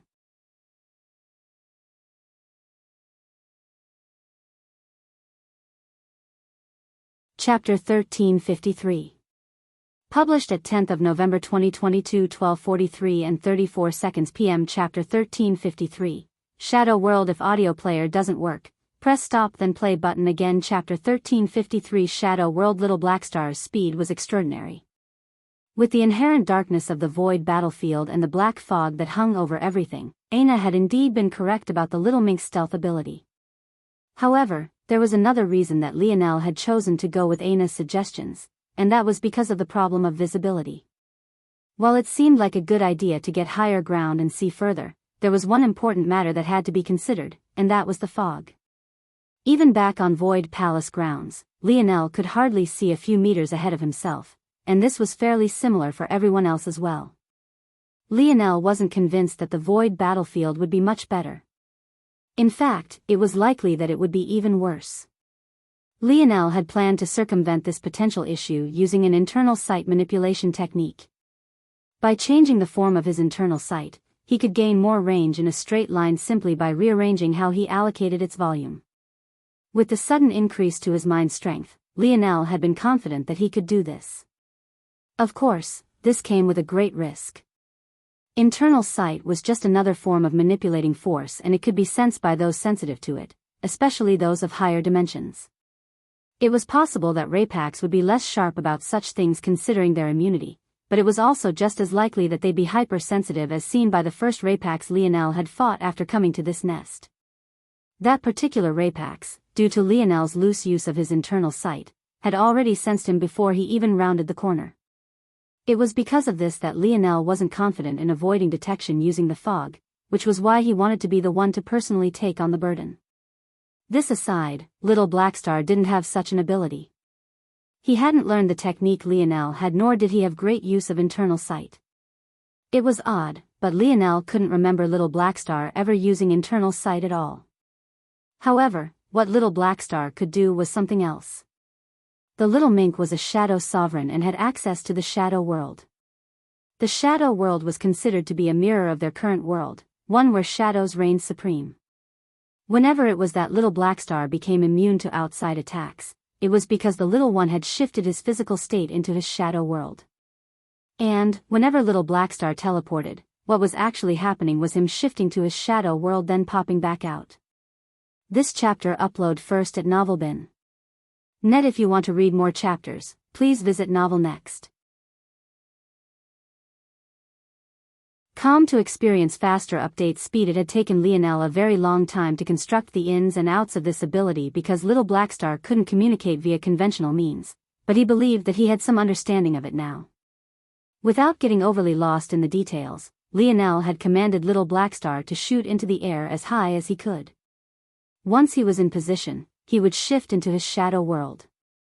While within his shadow world, little Blackstar was essentially on a very short timer. Although being within the shadow world gave little Blackstar a great amount of control, it was also a great burden on the little guy. This was why little Blackstar never blinked away for too long. The little mink had 3 states. One where he was fully within the real world. A second where his image was in the real world and his physical form was in the shadow world. And the third was one where his entire being was in the shadow world. Staying in the first and second state were relatively easier. However, to take full advantage of the shadow world, little Blackstar needed to enter the third state. The shadow world was shared by shadow sovereigns. As they moved about in the real world, so too would they shift within the shadow world. Whenever a shadow sovereign entered battle, that location of the shadow world they were in, the mirror image of their location in the real world, would effectively become their domain. Within this domain, the shadow sovereign would gain control over all sorts of abilities. But, what little Blackstar used the most often was folding space. This was why the little mink could move so fast. By shifting into the shadow world, Blackstar could fold reality to his whims and teleport. This even allowed him to do what Aina couldn't and leave and enter the segmented cube at will. However, this wasn't what Lionel wanted little Blackstar to do this time. By having control over a domain you would, by proxy, know every single little detail about that domain. Knowing this, Lionel's goal was obvious. He wanted little Blackstar to enter the shadow world and push the bounds of his domain as far as possible. In doing so, the little mink would gain a perfect understanding of everything within his domain in the blink of an eye, albeit for just a very small moment. This leads to an obvious question: why risk little Blackstar like this, then? Couldn't this same thing be accomplished within the tunnels? And the unfortunate truth was no. Little Blackstar had a hard enough time expanding his domain in the shadow world already without having to worry about thick barriers of wall infused and tempered with anarchic force over countless generations. Simply put, Blackstar's attempts would end up being stalled before he even got the chance. This chapter upload first at NovelBin. Net. Lionel didn't want little Blackstar to waste time trying to map out the tunnels. Instead, he wanted a perfect aerial view of the network of hives. After that, everything else could be left up to him. Little Blackstar reached his apex height, his little body suddenly vanishing into a blackness. Almost instantaneously, several powerful auras swept over, sensing something amiss. However, they just barely missed little Blackstar entirely, ending up snagging their senses at empty air. Within the shadow world, a perfect replica of their world reflected in little Blackstar's eyes, but the range was too small to see everything. However, the good news was that in his domain, even the fog couldn't obstruct little Blackstar's vision any longer. The little guy had never tried to push the barriers before, but this time, he would go all out. Little Blackstar's long whiskers twitched, his hair standing on end and his body seeming to expand by twice its original size. Bang! Little Blackstar's domain grew explosively. Yip! A violent shudder suddenly shook the little mink's body, a ripple of pain coursing through his mind. Within the tunnels, Lionel's frosty gaze dropped several more levels of temperature. There's a second Shadow Sovereign in this place. The novel will be updated first on this website. Come back and continue reading tomorrow, everyone.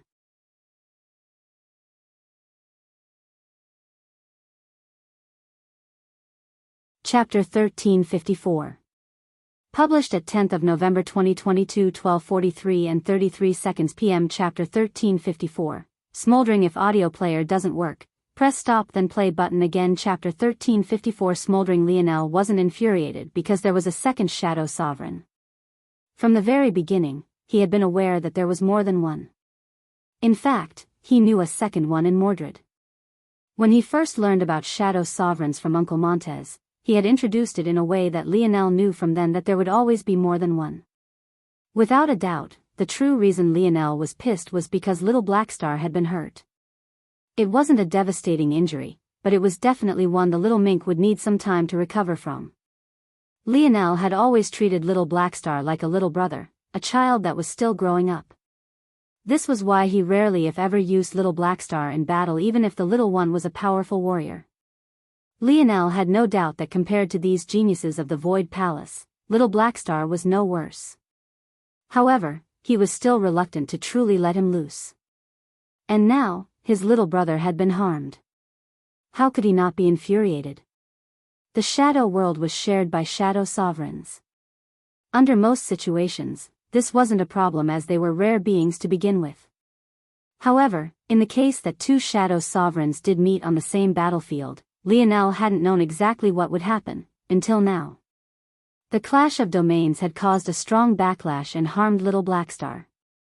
In fact, Lionel could feel the malicious intent that converged on the tail end of the interaction. Little Blackstar had tried to envelop the network of hives with his domain from above. But, this being the first time the little one had tried to do such a thing, he hadn't been prepared for the possibility of running into another domain. Yip! Little Blackstar fell from the skies. This chapter upload first at Novelbin. Net. If you want to read more chapters, please visit Novel Next. To experience faster update speed. Lionel had already moved, rounding the corner and catching little Blackstar from the air. His expression was as dark as could be. Little Blackstar's small eyes were tightly closed, a hint of blood trickling from his nose. He trembled as though he had just been plunged into freezing waters. Lionel cradled the little mink in his arms, his snow force reaching out and caressing him from head to toe. It was only after this that Blackstar showed the slightest hints of relief, however the smoldering fury in Lionel's gaze only seemed to grow hotter. In those moments, had little Blackstar not retreated beneath his command fast enough, the result could have been devastating. A shadow world was tied to something intrinsic within a Shadow Sovereign, and the loss of it was equivalent to the loss of a life. He had been that close to losing his partner of so many years. Lionel? Ana's voice came from his side. To her, this was the worst-case scenario. Even though she knew that this was the best course of action to take and that her logic had been sound, it was simply human nature to feel terrible. If she hadn't said anything, this wouldn't have happened. But, then again, the person to suffer would have likely been Lionel instead. It's not your fault. Lionel said softly. It's mine. I've sheltered him too much. He has no idea how to deal with situations where the enemy isn't a ridiculous amount weaker than him. Ana's gaze flickered. Lionel's words were sound, but they had a biting cold to them that he couldn't seem to retrieve just yet. Despite the fact they were standing out in the open of the void battlefield, he made no movement to retrieve as though he was begging someone to come. No, I'm sorry. I should have taken that into account as well. Ana shook her head. Lionel didn't reply, but he truthfully didn't blame Ana.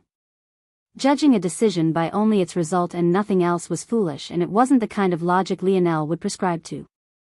However, that wouldn't stop him from feeling like this. He stroked little Blackstar's head, hoping to soothe the little mink just the slightest bit more. This chapter upload first at Novelbin.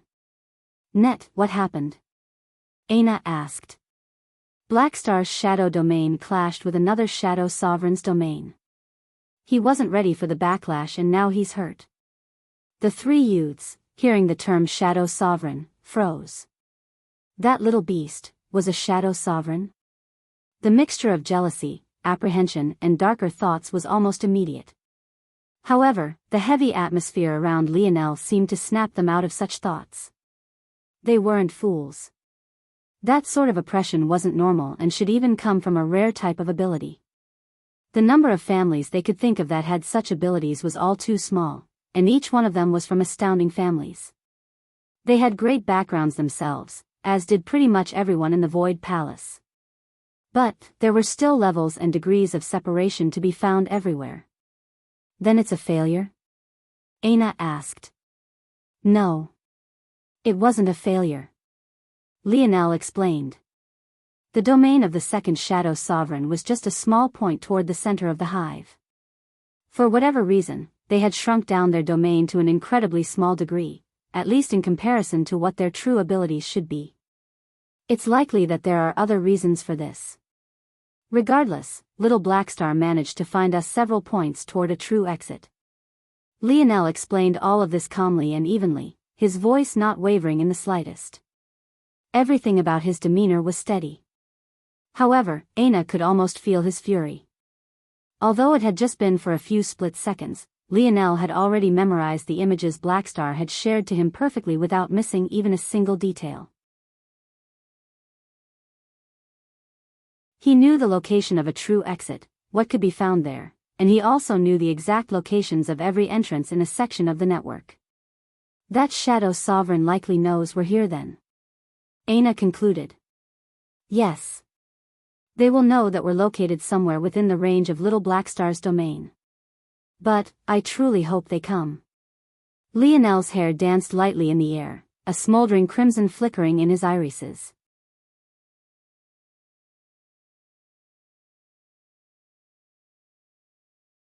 Chapter 1355. Published at 10th of November 2022, 12:43 and 31 seconds p.m. Chapter 1355. Come again? If audio player doesn't work, press stop then play button again. Chapter 1355. Come again? Aina didn't say anything toward Lionel's words. But, seeing the state little Blackstar was in, her expression, too, turned cold. She had been too wrapped up in her initial guilt to feel the same rage Lionel did. But, after that faded, it wasn't a surprise that she didn't feel too differently. However, for the three listening to this conversation, they felt like they were listening to an insane pair of people. You wanted to meet a Shadow Sovereign? Excuse me? Just judging by the state little Blackstar was in, this Shadow Sovereign was most likely at least within the 6th dimension, if not higher. The fact they had deployed their shadow domain here also likely meant that they were a Rapax. It had to be understood that Rapax with non-physical type ability indexes were extraordinarily rare. Often, they were taken to be cripples by their race. However, there were a small percentage of this already rare contingent that were seen as even more valuable than those with the most powerful physical type ability indexes. In this case, a Shadow Sovereign would most definitely be among this number. This meant that this Rapax wasn't just a ruined Rapax, it was definitely an elite amongst ruined Rapax and would be treated as such. But, this was just the tip of the iceberg. That was because there was a hidden struggle between Shadow Sovereigns that only involved them. Each Shadow Sovereign was a unique sort of existence, but it was also very difficult for them to improve as a result. However, swallowing another Shadow Sovereign's domain was an easy shortcut to this sort of improvement. It wasn't a matter of if this Shadow Sovereign was coming, it was a matter of when.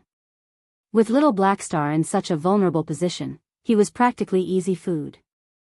The fact that little Blackstar was a beast only made it all the more enticing because his beast crystal could be taken and swallowed as well, allowing the Rapax to benefit twice over.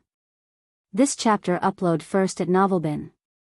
Net, if you want to read more chapters, please visit Novel Next. Com to experience faster update speed. They should be running for their lives, not standing menacingly out in the open as though they couldn't wait for confrontation. That was suicide. The middle young man finally couldn't seem to take it anymore and stepped forward. Listen, I know exactly how my words are going to come off as, but I don't care. Our lives are on the line here. It's fine if you want to stay and get revenge for your beast companion, but we can't risk our lives along with you. If you could tell us which direction is closest to the exit, I would greatly appreciate it. The young man was known as Ogre. He tried to choose an approach that was respectful, but also forceful in what he was asking. He didn't want this to devolve into a battle, but if it had to, he was ready nonetheless. He had no will to risk his life for the sake of a little beast he had just met. At the same time, he knew that he had no right to ask for information this very same little beast had risked its life to get. However, without this information, he didn't believe he could survive. Towards such ends, he could only choose the path of the hypocrite. No one would care about this in 10 years when he was alive and these two were dead. However, what Ogre hadn't expected was that direction. You can go now. Lionel pointed straight between two of the entrances and toward an expanse of fog. He didn't particularly care whether these people stayed with them or not.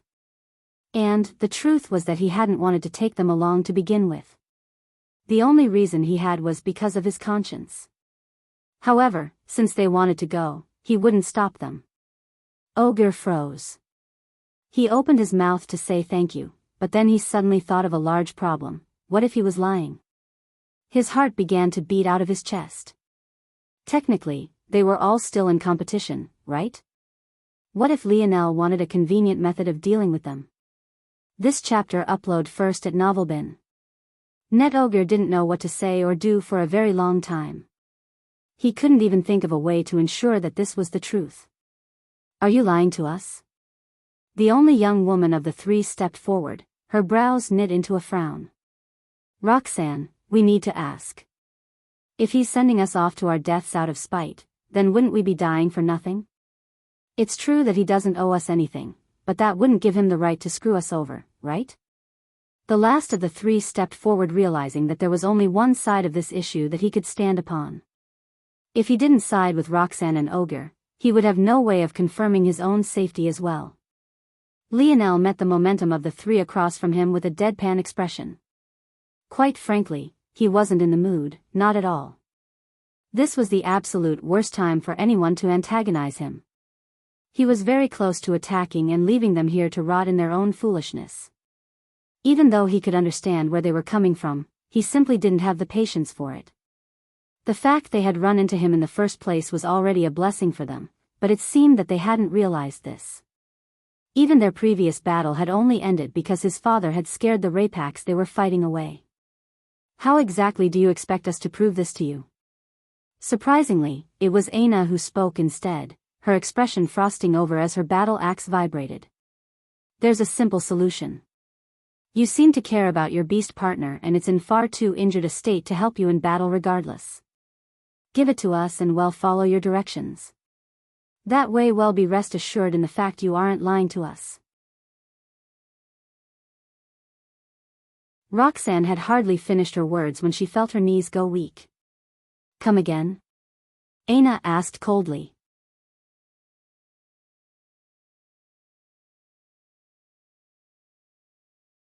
Chapter 1356. Published at 10th of November 2022, 12:43 and 30 seconds p.m. Chapter 1356. Bully, if audio player doesn't work, press stop then play button again. Chapter 1356. Bully, it was oh so very convenient. The logic was sound and there was nothing wrong with it in a perfectly neutral sort of sense. Taking little Blackstar with them would definitely guarantee that it would be in Lionel's best interest not to lie to them. After all, he cared about his beast companion surviving, right? It was clever. However, it was from that point that everything else collapsed. Lionel owed these people nothing. Why would he leave his little brother with three individuals he had just as little trust in as they did him? On top of that, just because he hadn't said anything about it, didn't mean that Lionel didn't notice their shift in demeanor when learning that Blackstar was a shadow sovereign. Just how convenient was this? They got to force Lionel to hand over someone dear to him, and in their minds, he would likely die seeking revenge, and then they would get a convenient and very valuable beast to use or sell in the future. Was there anything in the world that could be so good? If it wasn't for Aina stepping forward first, Lionel would have likely already lashed out, his smoldering fury bubbling over to deal with these three before he met the thing that had put his little brother in such a state. "I'll give you all 3 seconds to get the fuck out of my sight, or I'll make it so that you can't even if you want to." Aina's aura pressed down on them from above, and it suddenly became obvious why she was the only one who seemed completely unmoved by Lionel's own every time. "You." Roxanne's brows jumped, but the fiery glow of Aina's golden eyes seemed to suppress her impulse to react before it could even manifest. A menacing darkness loomed overhead, and Aina's canines grew as delicate black patterns ran over her skin. The oppression seemed to triple in an instant, only growing with every passing moment that went by. Lionel's gaze shifted from the three before them to the intricate tattoos forming on Aina's toned back. They followed her curves and gave her a bestial sort of aura that was highly enticing. Abyssal Panther, Lionel had almost forgotten that Aina had gained this treasure from terrain, and most importantly, had forgotten exactly what that meant and represented. This chapter upload first at NovelBin. Net. If you want to read more chapters, please visit Novel Next. Com to experience faster update speed. It wasn't entirely Lionel's fault. He hadn't been there when Aina first unchained herself from her curse, and City Lord White had called her a blood sovereign. Lionel was still ignorant to this, or even what such a title even meant. But what he did know were 2 things. First, Aina could do what other humans could not in absorbing beast blood and taking their strengths as her own. This meant she could essentially create any lineage factor she wanted so long as she had the blood to do it. And second, her existence was a lethal attraction to invalids, and especially variant invalids. In her rage, Aina's blood had begun to boil and her abyssal panther blood resurfaced, giving her a carnivorous edge. The first second felt like an eternity, but the second whizzed by so fast that it felt like they had been thrust into a pot of boiling oil. Their feet lit and their hearts threatened to jump out of their throats. Without a word, they dashed away, feeling the oppression about to suffocate them from all sides. The three clenched their fists as they picked a tunnel to rush into, unsurprisingly in the direction of Lionel's finger. "If I wasn't so injured." Roxanne's nails dug into her palms, soothing herself with these thoughts of revenge and excuses. Ultimately, they were geniuses in their own right. How could they feel good about any of this? Now they could only hope that Lionel truly hadn't lied. "You didn't run into any invalids while you were away?" Lionel suddenly asked. Aina's back was still faced toward him, and he couldn't seem to take his eyes off of her slowly receding tattoos. Aina turned back and smiled like a blossoming flower. It was just a simple question, but its meaning meant the world to her. Lionel was actually asking about her well-being. She didn't think she would miss something so simple, so profoundly. "A small bit. I entered a subdimensional zone of the Silver Empire a few months ago and ran into some trouble there. But I came out fine." Lionel's brows shot up when he heard the word Silver Empire. It was an interesting coincidence. After a moment, Lionel nodded. Aina's words seemed to remind him of something else. As much as he wanted to control everything, there had been certain points where his people had been just fine on their own. His brothers had survived years in the dimensional verse without him. Aina had been through countless life and death experiences when he was nowhere to be found. Even the likes of Savon had been all on her own for a very long time. It was easy for him to only see things he had been through and filter everything through that lens, but there were people around him that had arguably been through worse. Every time he tried to shoehorn them into needing his protection, he was actually belittling them. This chapter upload first at NovelBin. Net. Have you thought about finding more powerful blood to ingest?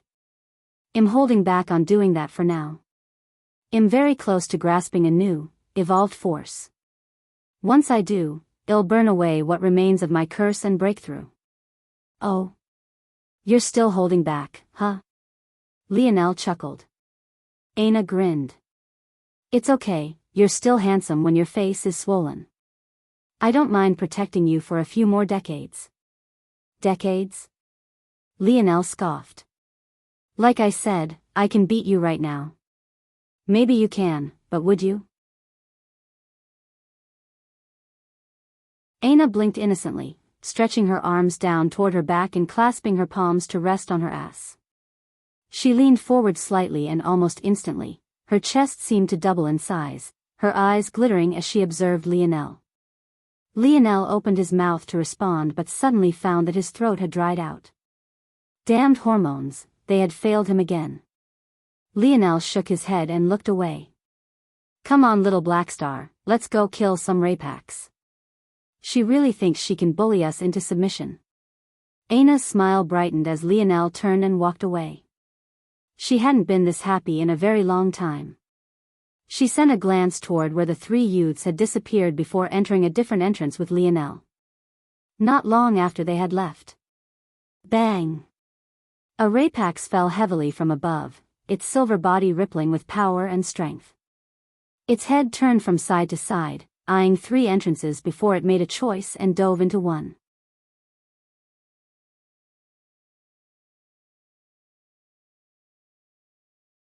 Chapter 1357.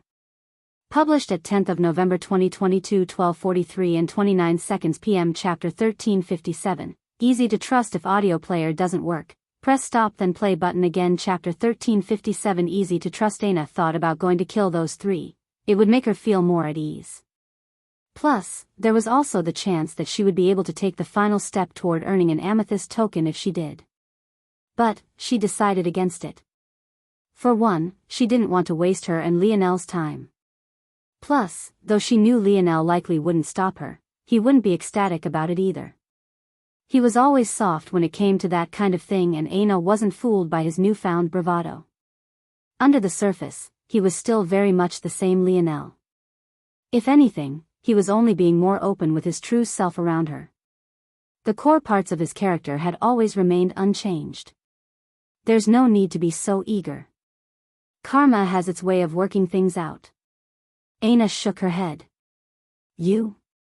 Believing in karma? You could come up with a better lie, you know. You just don't want me to kill them.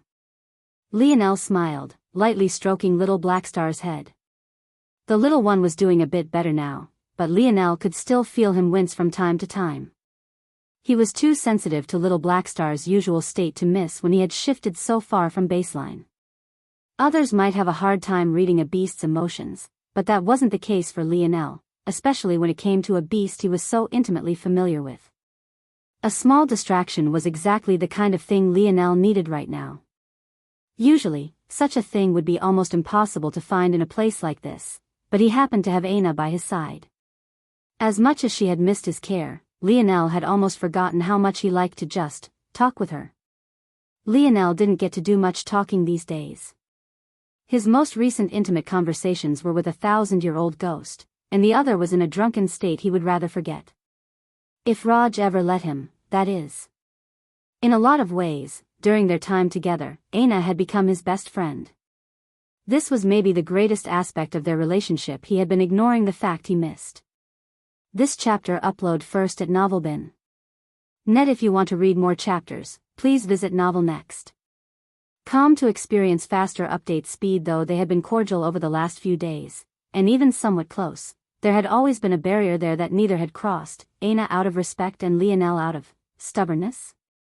But this was why the words of his father were so profound to Lionel. He remembered that day he was in the Mayan tomb, a naked girl kneeling over him and threatening to choke what remained of his life out of his body. Back then, he had realized it was his 18th birthday and he sighed in relief. He had sighed in relief because if he died after his 18th birthday, it would no longer be his father's burden, his dad wouldn't have to feel guilt, he would have done his duty in getting Lionel to adulthood. It had been so long since then, but the sentiments still hung over Lionel's head.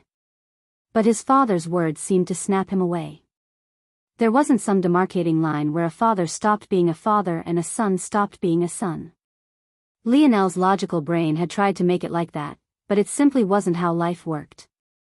To his dad, he was probably the very same baby boy he had been more than 2 decades ago. His father's words had sounded sharp and grating, but to Lionel, they were like a pass. His father reminding him that it was all right for him to take his time to grow, that he didn't have to be perfect immediately, that he still had his old man protecting him to his front. When it came to his father, it was very easy for Lionel to trust. Maybe not karma in the normal sense, but the old ghost has told me a lot of interesting things about force and how it breathes life into everything around it. It made me think, if force is the underlying foundation to all that there is, and every action causes a disruption in it, then there might very well be some supernatural balance that keeps everything in check. Who knows, maybe karma is real, then. Aina blinked. Old ghost? This chapter upload first at Novelbin. Net, ah. Lionel laughed. He had forgotten that there were now things in his life Aina was completely ignorant to. He was so used to telling her everything and her knowing everything he meant that he hadn't considered an opposing worldview. When Aina was caught up with Y's star order and everything related to him, her brows shot up. Unsurprisingly, she didn't like the idea of Lionel being in a constant death match with an old man so much more seasoned and experienced than him. But, it seemed that there would be no convincing Lionel otherwise, so she could only take a step back in this regard. Aina fell into her thoughts, her mind suddenly feeling as though it was blooming towards something new. The words Lionel had used to explain how Y's star order viewed the dimensional verse weren't things that she had ever heard before. No. It was more accurate to say that she had known of them, but she had never heard them stated so clearly and firmly. It made her wonder. Was this how her intuition worked? Did the Force speak to her like it had a life of their own? Is that what was always whispering to her whenever she made a decision about her training? Whenever she chose ingredients for a meal or a pill concoction? Aina's breathing grew deep and unhurried, her gaze glazing over for several moments. Seeing this, Lionel smiled but didn't say anything. It seemed that she was having another breakthrough. Right then, Lionel's gaze suddenly sharpened. He gently placed little Blackstar on Aina's shoulder before his figure vanished. In the very next instant, he had appeared dozens of meters away, soaring through the air above the head of a ruined Rapax. His eyes glowed with a hidden crimson light, a murderous intent erupting from him.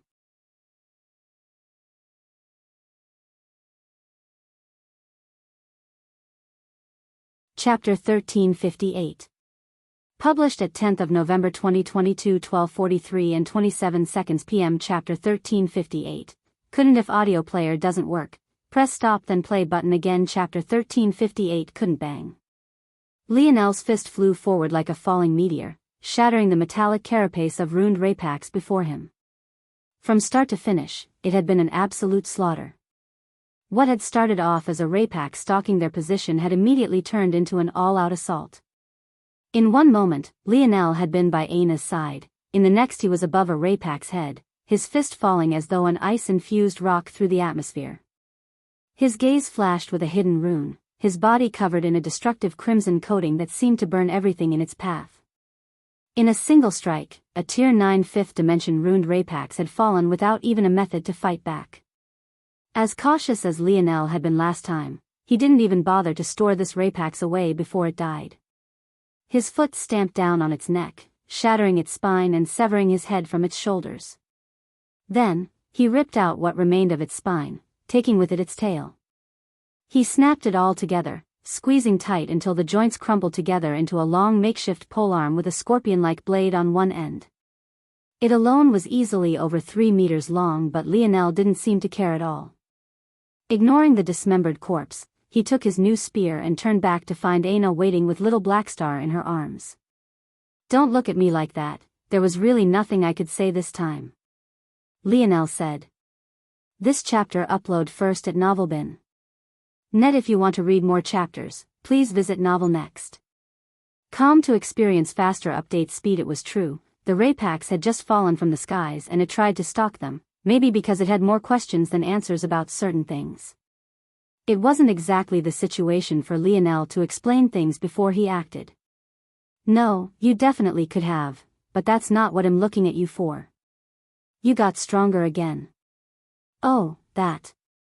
I was teetering on a breakthrough before I fought the 6-dimensional ruined Rapax, and I broke through just before I beat it. It's pretty useful. Ana's irises twinkled. Her senses weren't as sharp as Lionel's, but her battle sense and intuition was on a different level entirely. She could tell that Lionel's force output, as in the strength in his arms and legs, hadn't changed at all. And yet, somehow, his damage potential had skyrocketed enough to make a ruined Rapax look like Play-Doh. The difference was enormous. Of course, the only ruined Rapax Lionel had fought until now was a 6-dimensional one, so he didn't have an appropriate gauge for how powerful they were in the 5th dimension. But they still knew enough to know that they should be more powerful than that. This breakthrough Lionel was speaking of was the formation of his Scarlet Star rune. He had been on the verge of forming it before and just barely managed to against the 6-dimensional ruined Rapax. Unfortunately, against it hadn't been enough. But, against its lower dimensional counterpart, it was a different matter entirely. In its presence, things tended to become far more fragile than they really were, and even without any additional force output, it was as though the world scaled down in its sturdiness to benefit Lionel. Plus, it felt more pointed and controlled.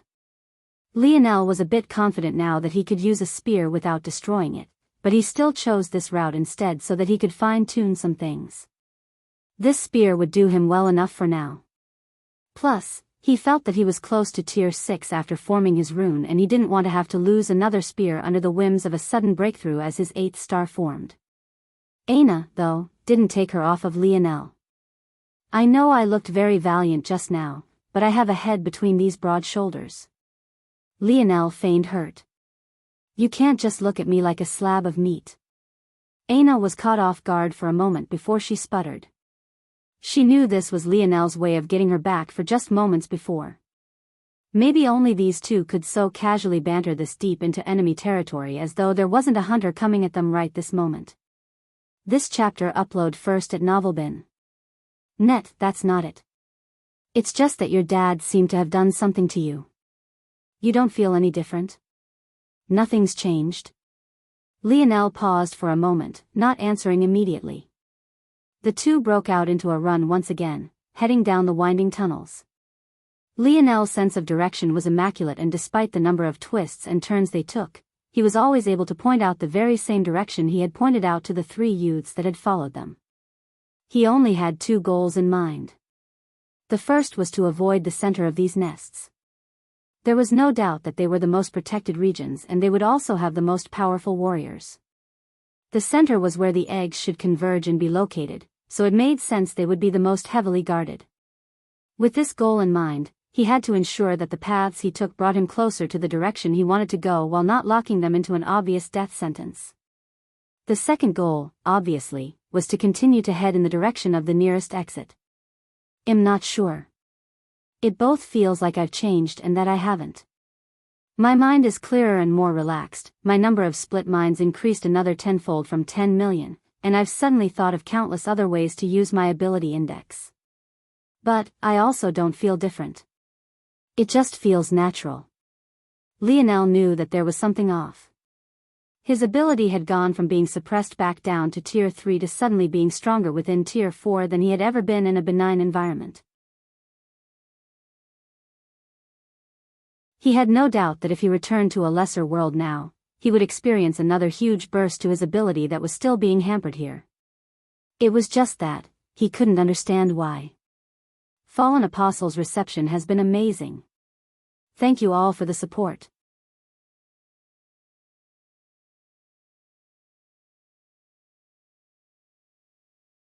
Chapter 1359.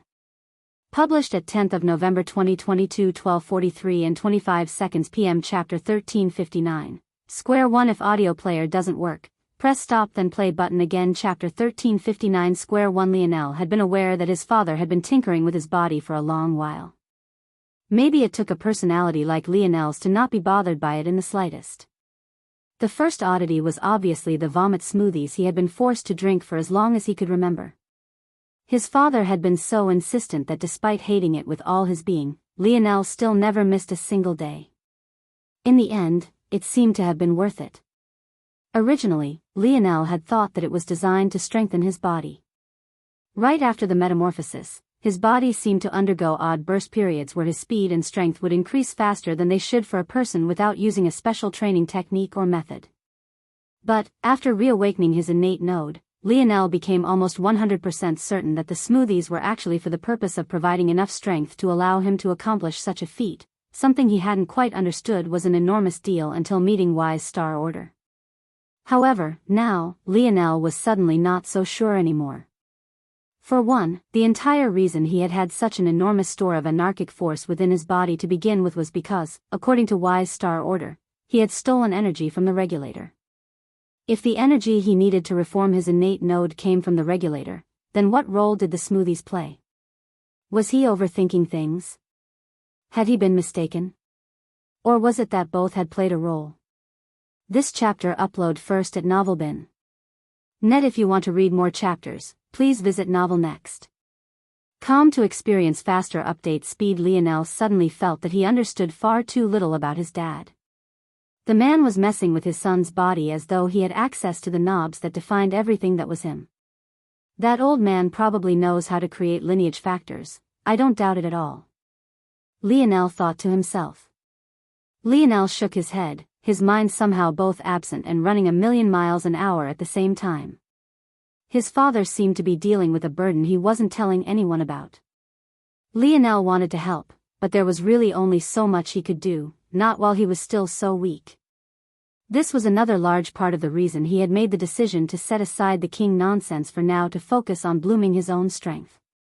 As for how he would do that, he would just continue almost the path he was already on, focusing on comprehending his innate node.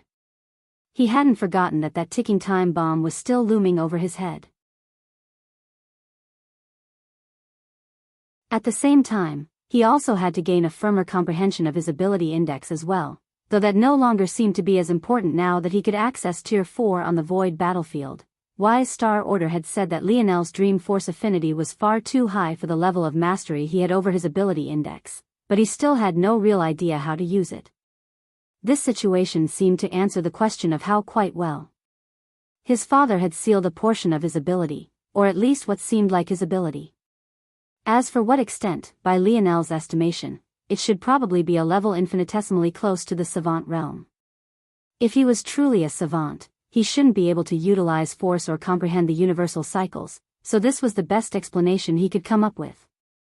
Of course, Lionel had thought of the wild possibility that his father had actually suppressed his ability from the savant levels down to normal ranges precisely so that he could do what savants normally could not. But, after some more thought, Lionel felt that this was likely not the case. This chapter upload first at NovelBin. Net. While it wasn't the first time his father had accomplished something impossible, this felt like far more of a special case. During the months Lionel was bedridden and couldn't move, he had had a great number of talks with Wise Star Order, and in that time, he had come to understand savants a bit more. The main reason Lionel thought it was impossible was because suppressing the ability of savants wasn't a rare ability. No, it was rare. It was instead more accurate to say that all those of a certain level of power could do so. This power referred not to individual power, but rather the power of a family or organization. The suppression and control of savants was an entire sort of industry in and of itself, and it wasn't as difficult as it might seem, or else savants would rule everything.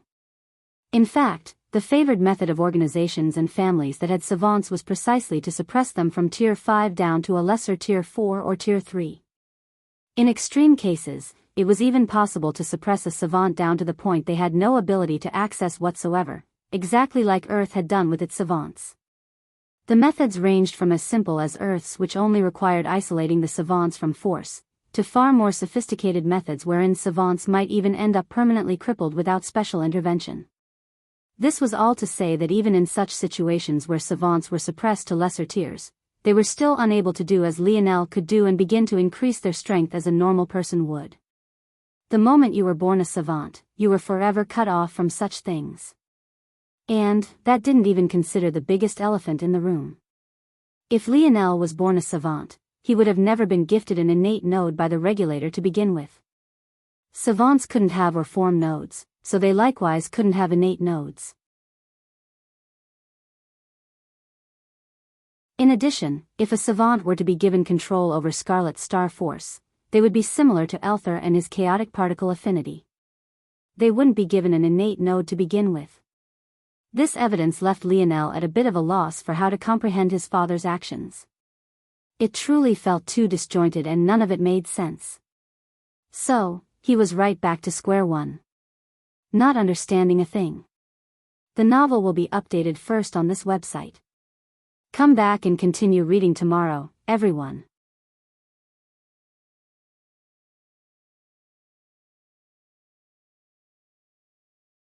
Chapter 1360. Published at 10th of November 2022, 12:43 and 24 seconds p.m. Chapter 1360. Profound analysis. If audio player doesn't work, press stop then play button again. 1360. Profound analysis. It wasn't all bad, though. This gave Lionel a chance to breathe a sigh of relief. Without having to worry about the weakness of his ability index for a while, he could focus on his Scarlet Star innate node like he had wanted to. The formation of a single rune seemed to remind Lionel of just how far away he was from comprehending it entirely. This singular rune was just a small branch of a small corner of a small segment of a small piece of the overall natural force art that called his innate node home. Having comprehending a single one, his force seemed to flow smoother and his destructive capability had skyrocketed.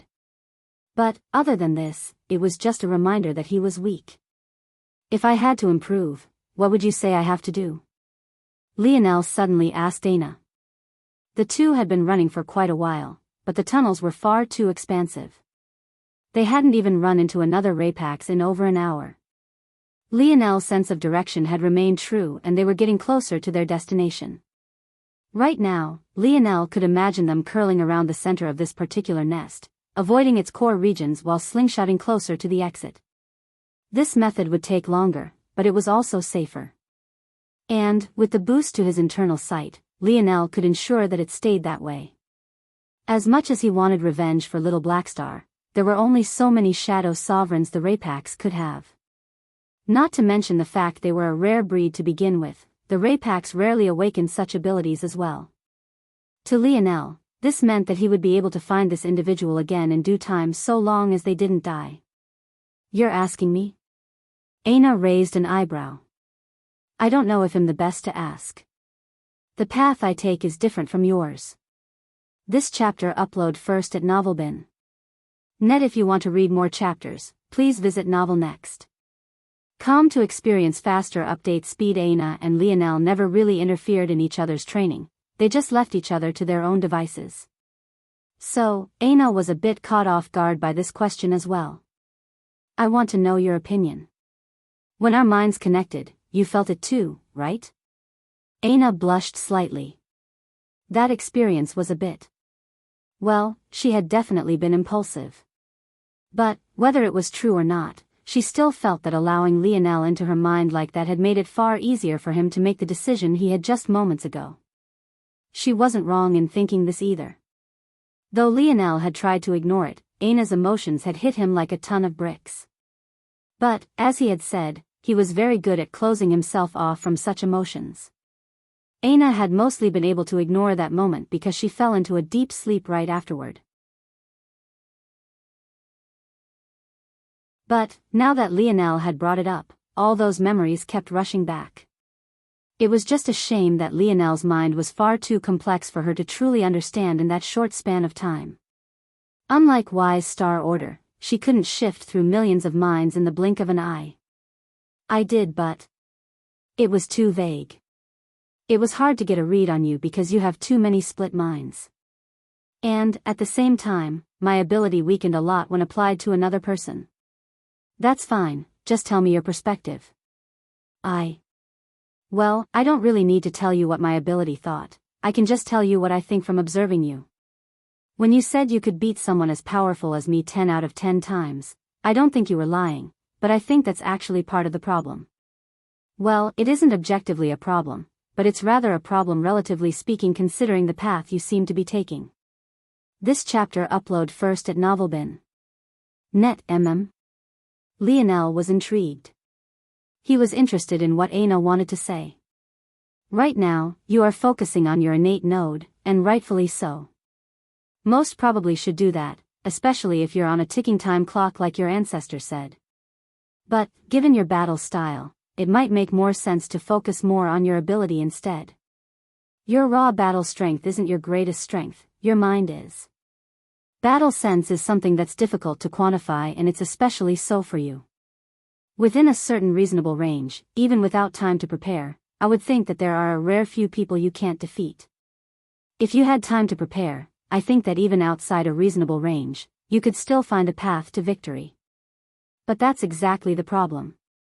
Honing your strength requires repeatedly nailing down your strengths, then doubling and tripling down. It's all about reproducing results and making sure that your battles are almost formulaic in their outcome. In my opinion, the strongest warriors are those that can force any enemy to fight on their chosen battlefield.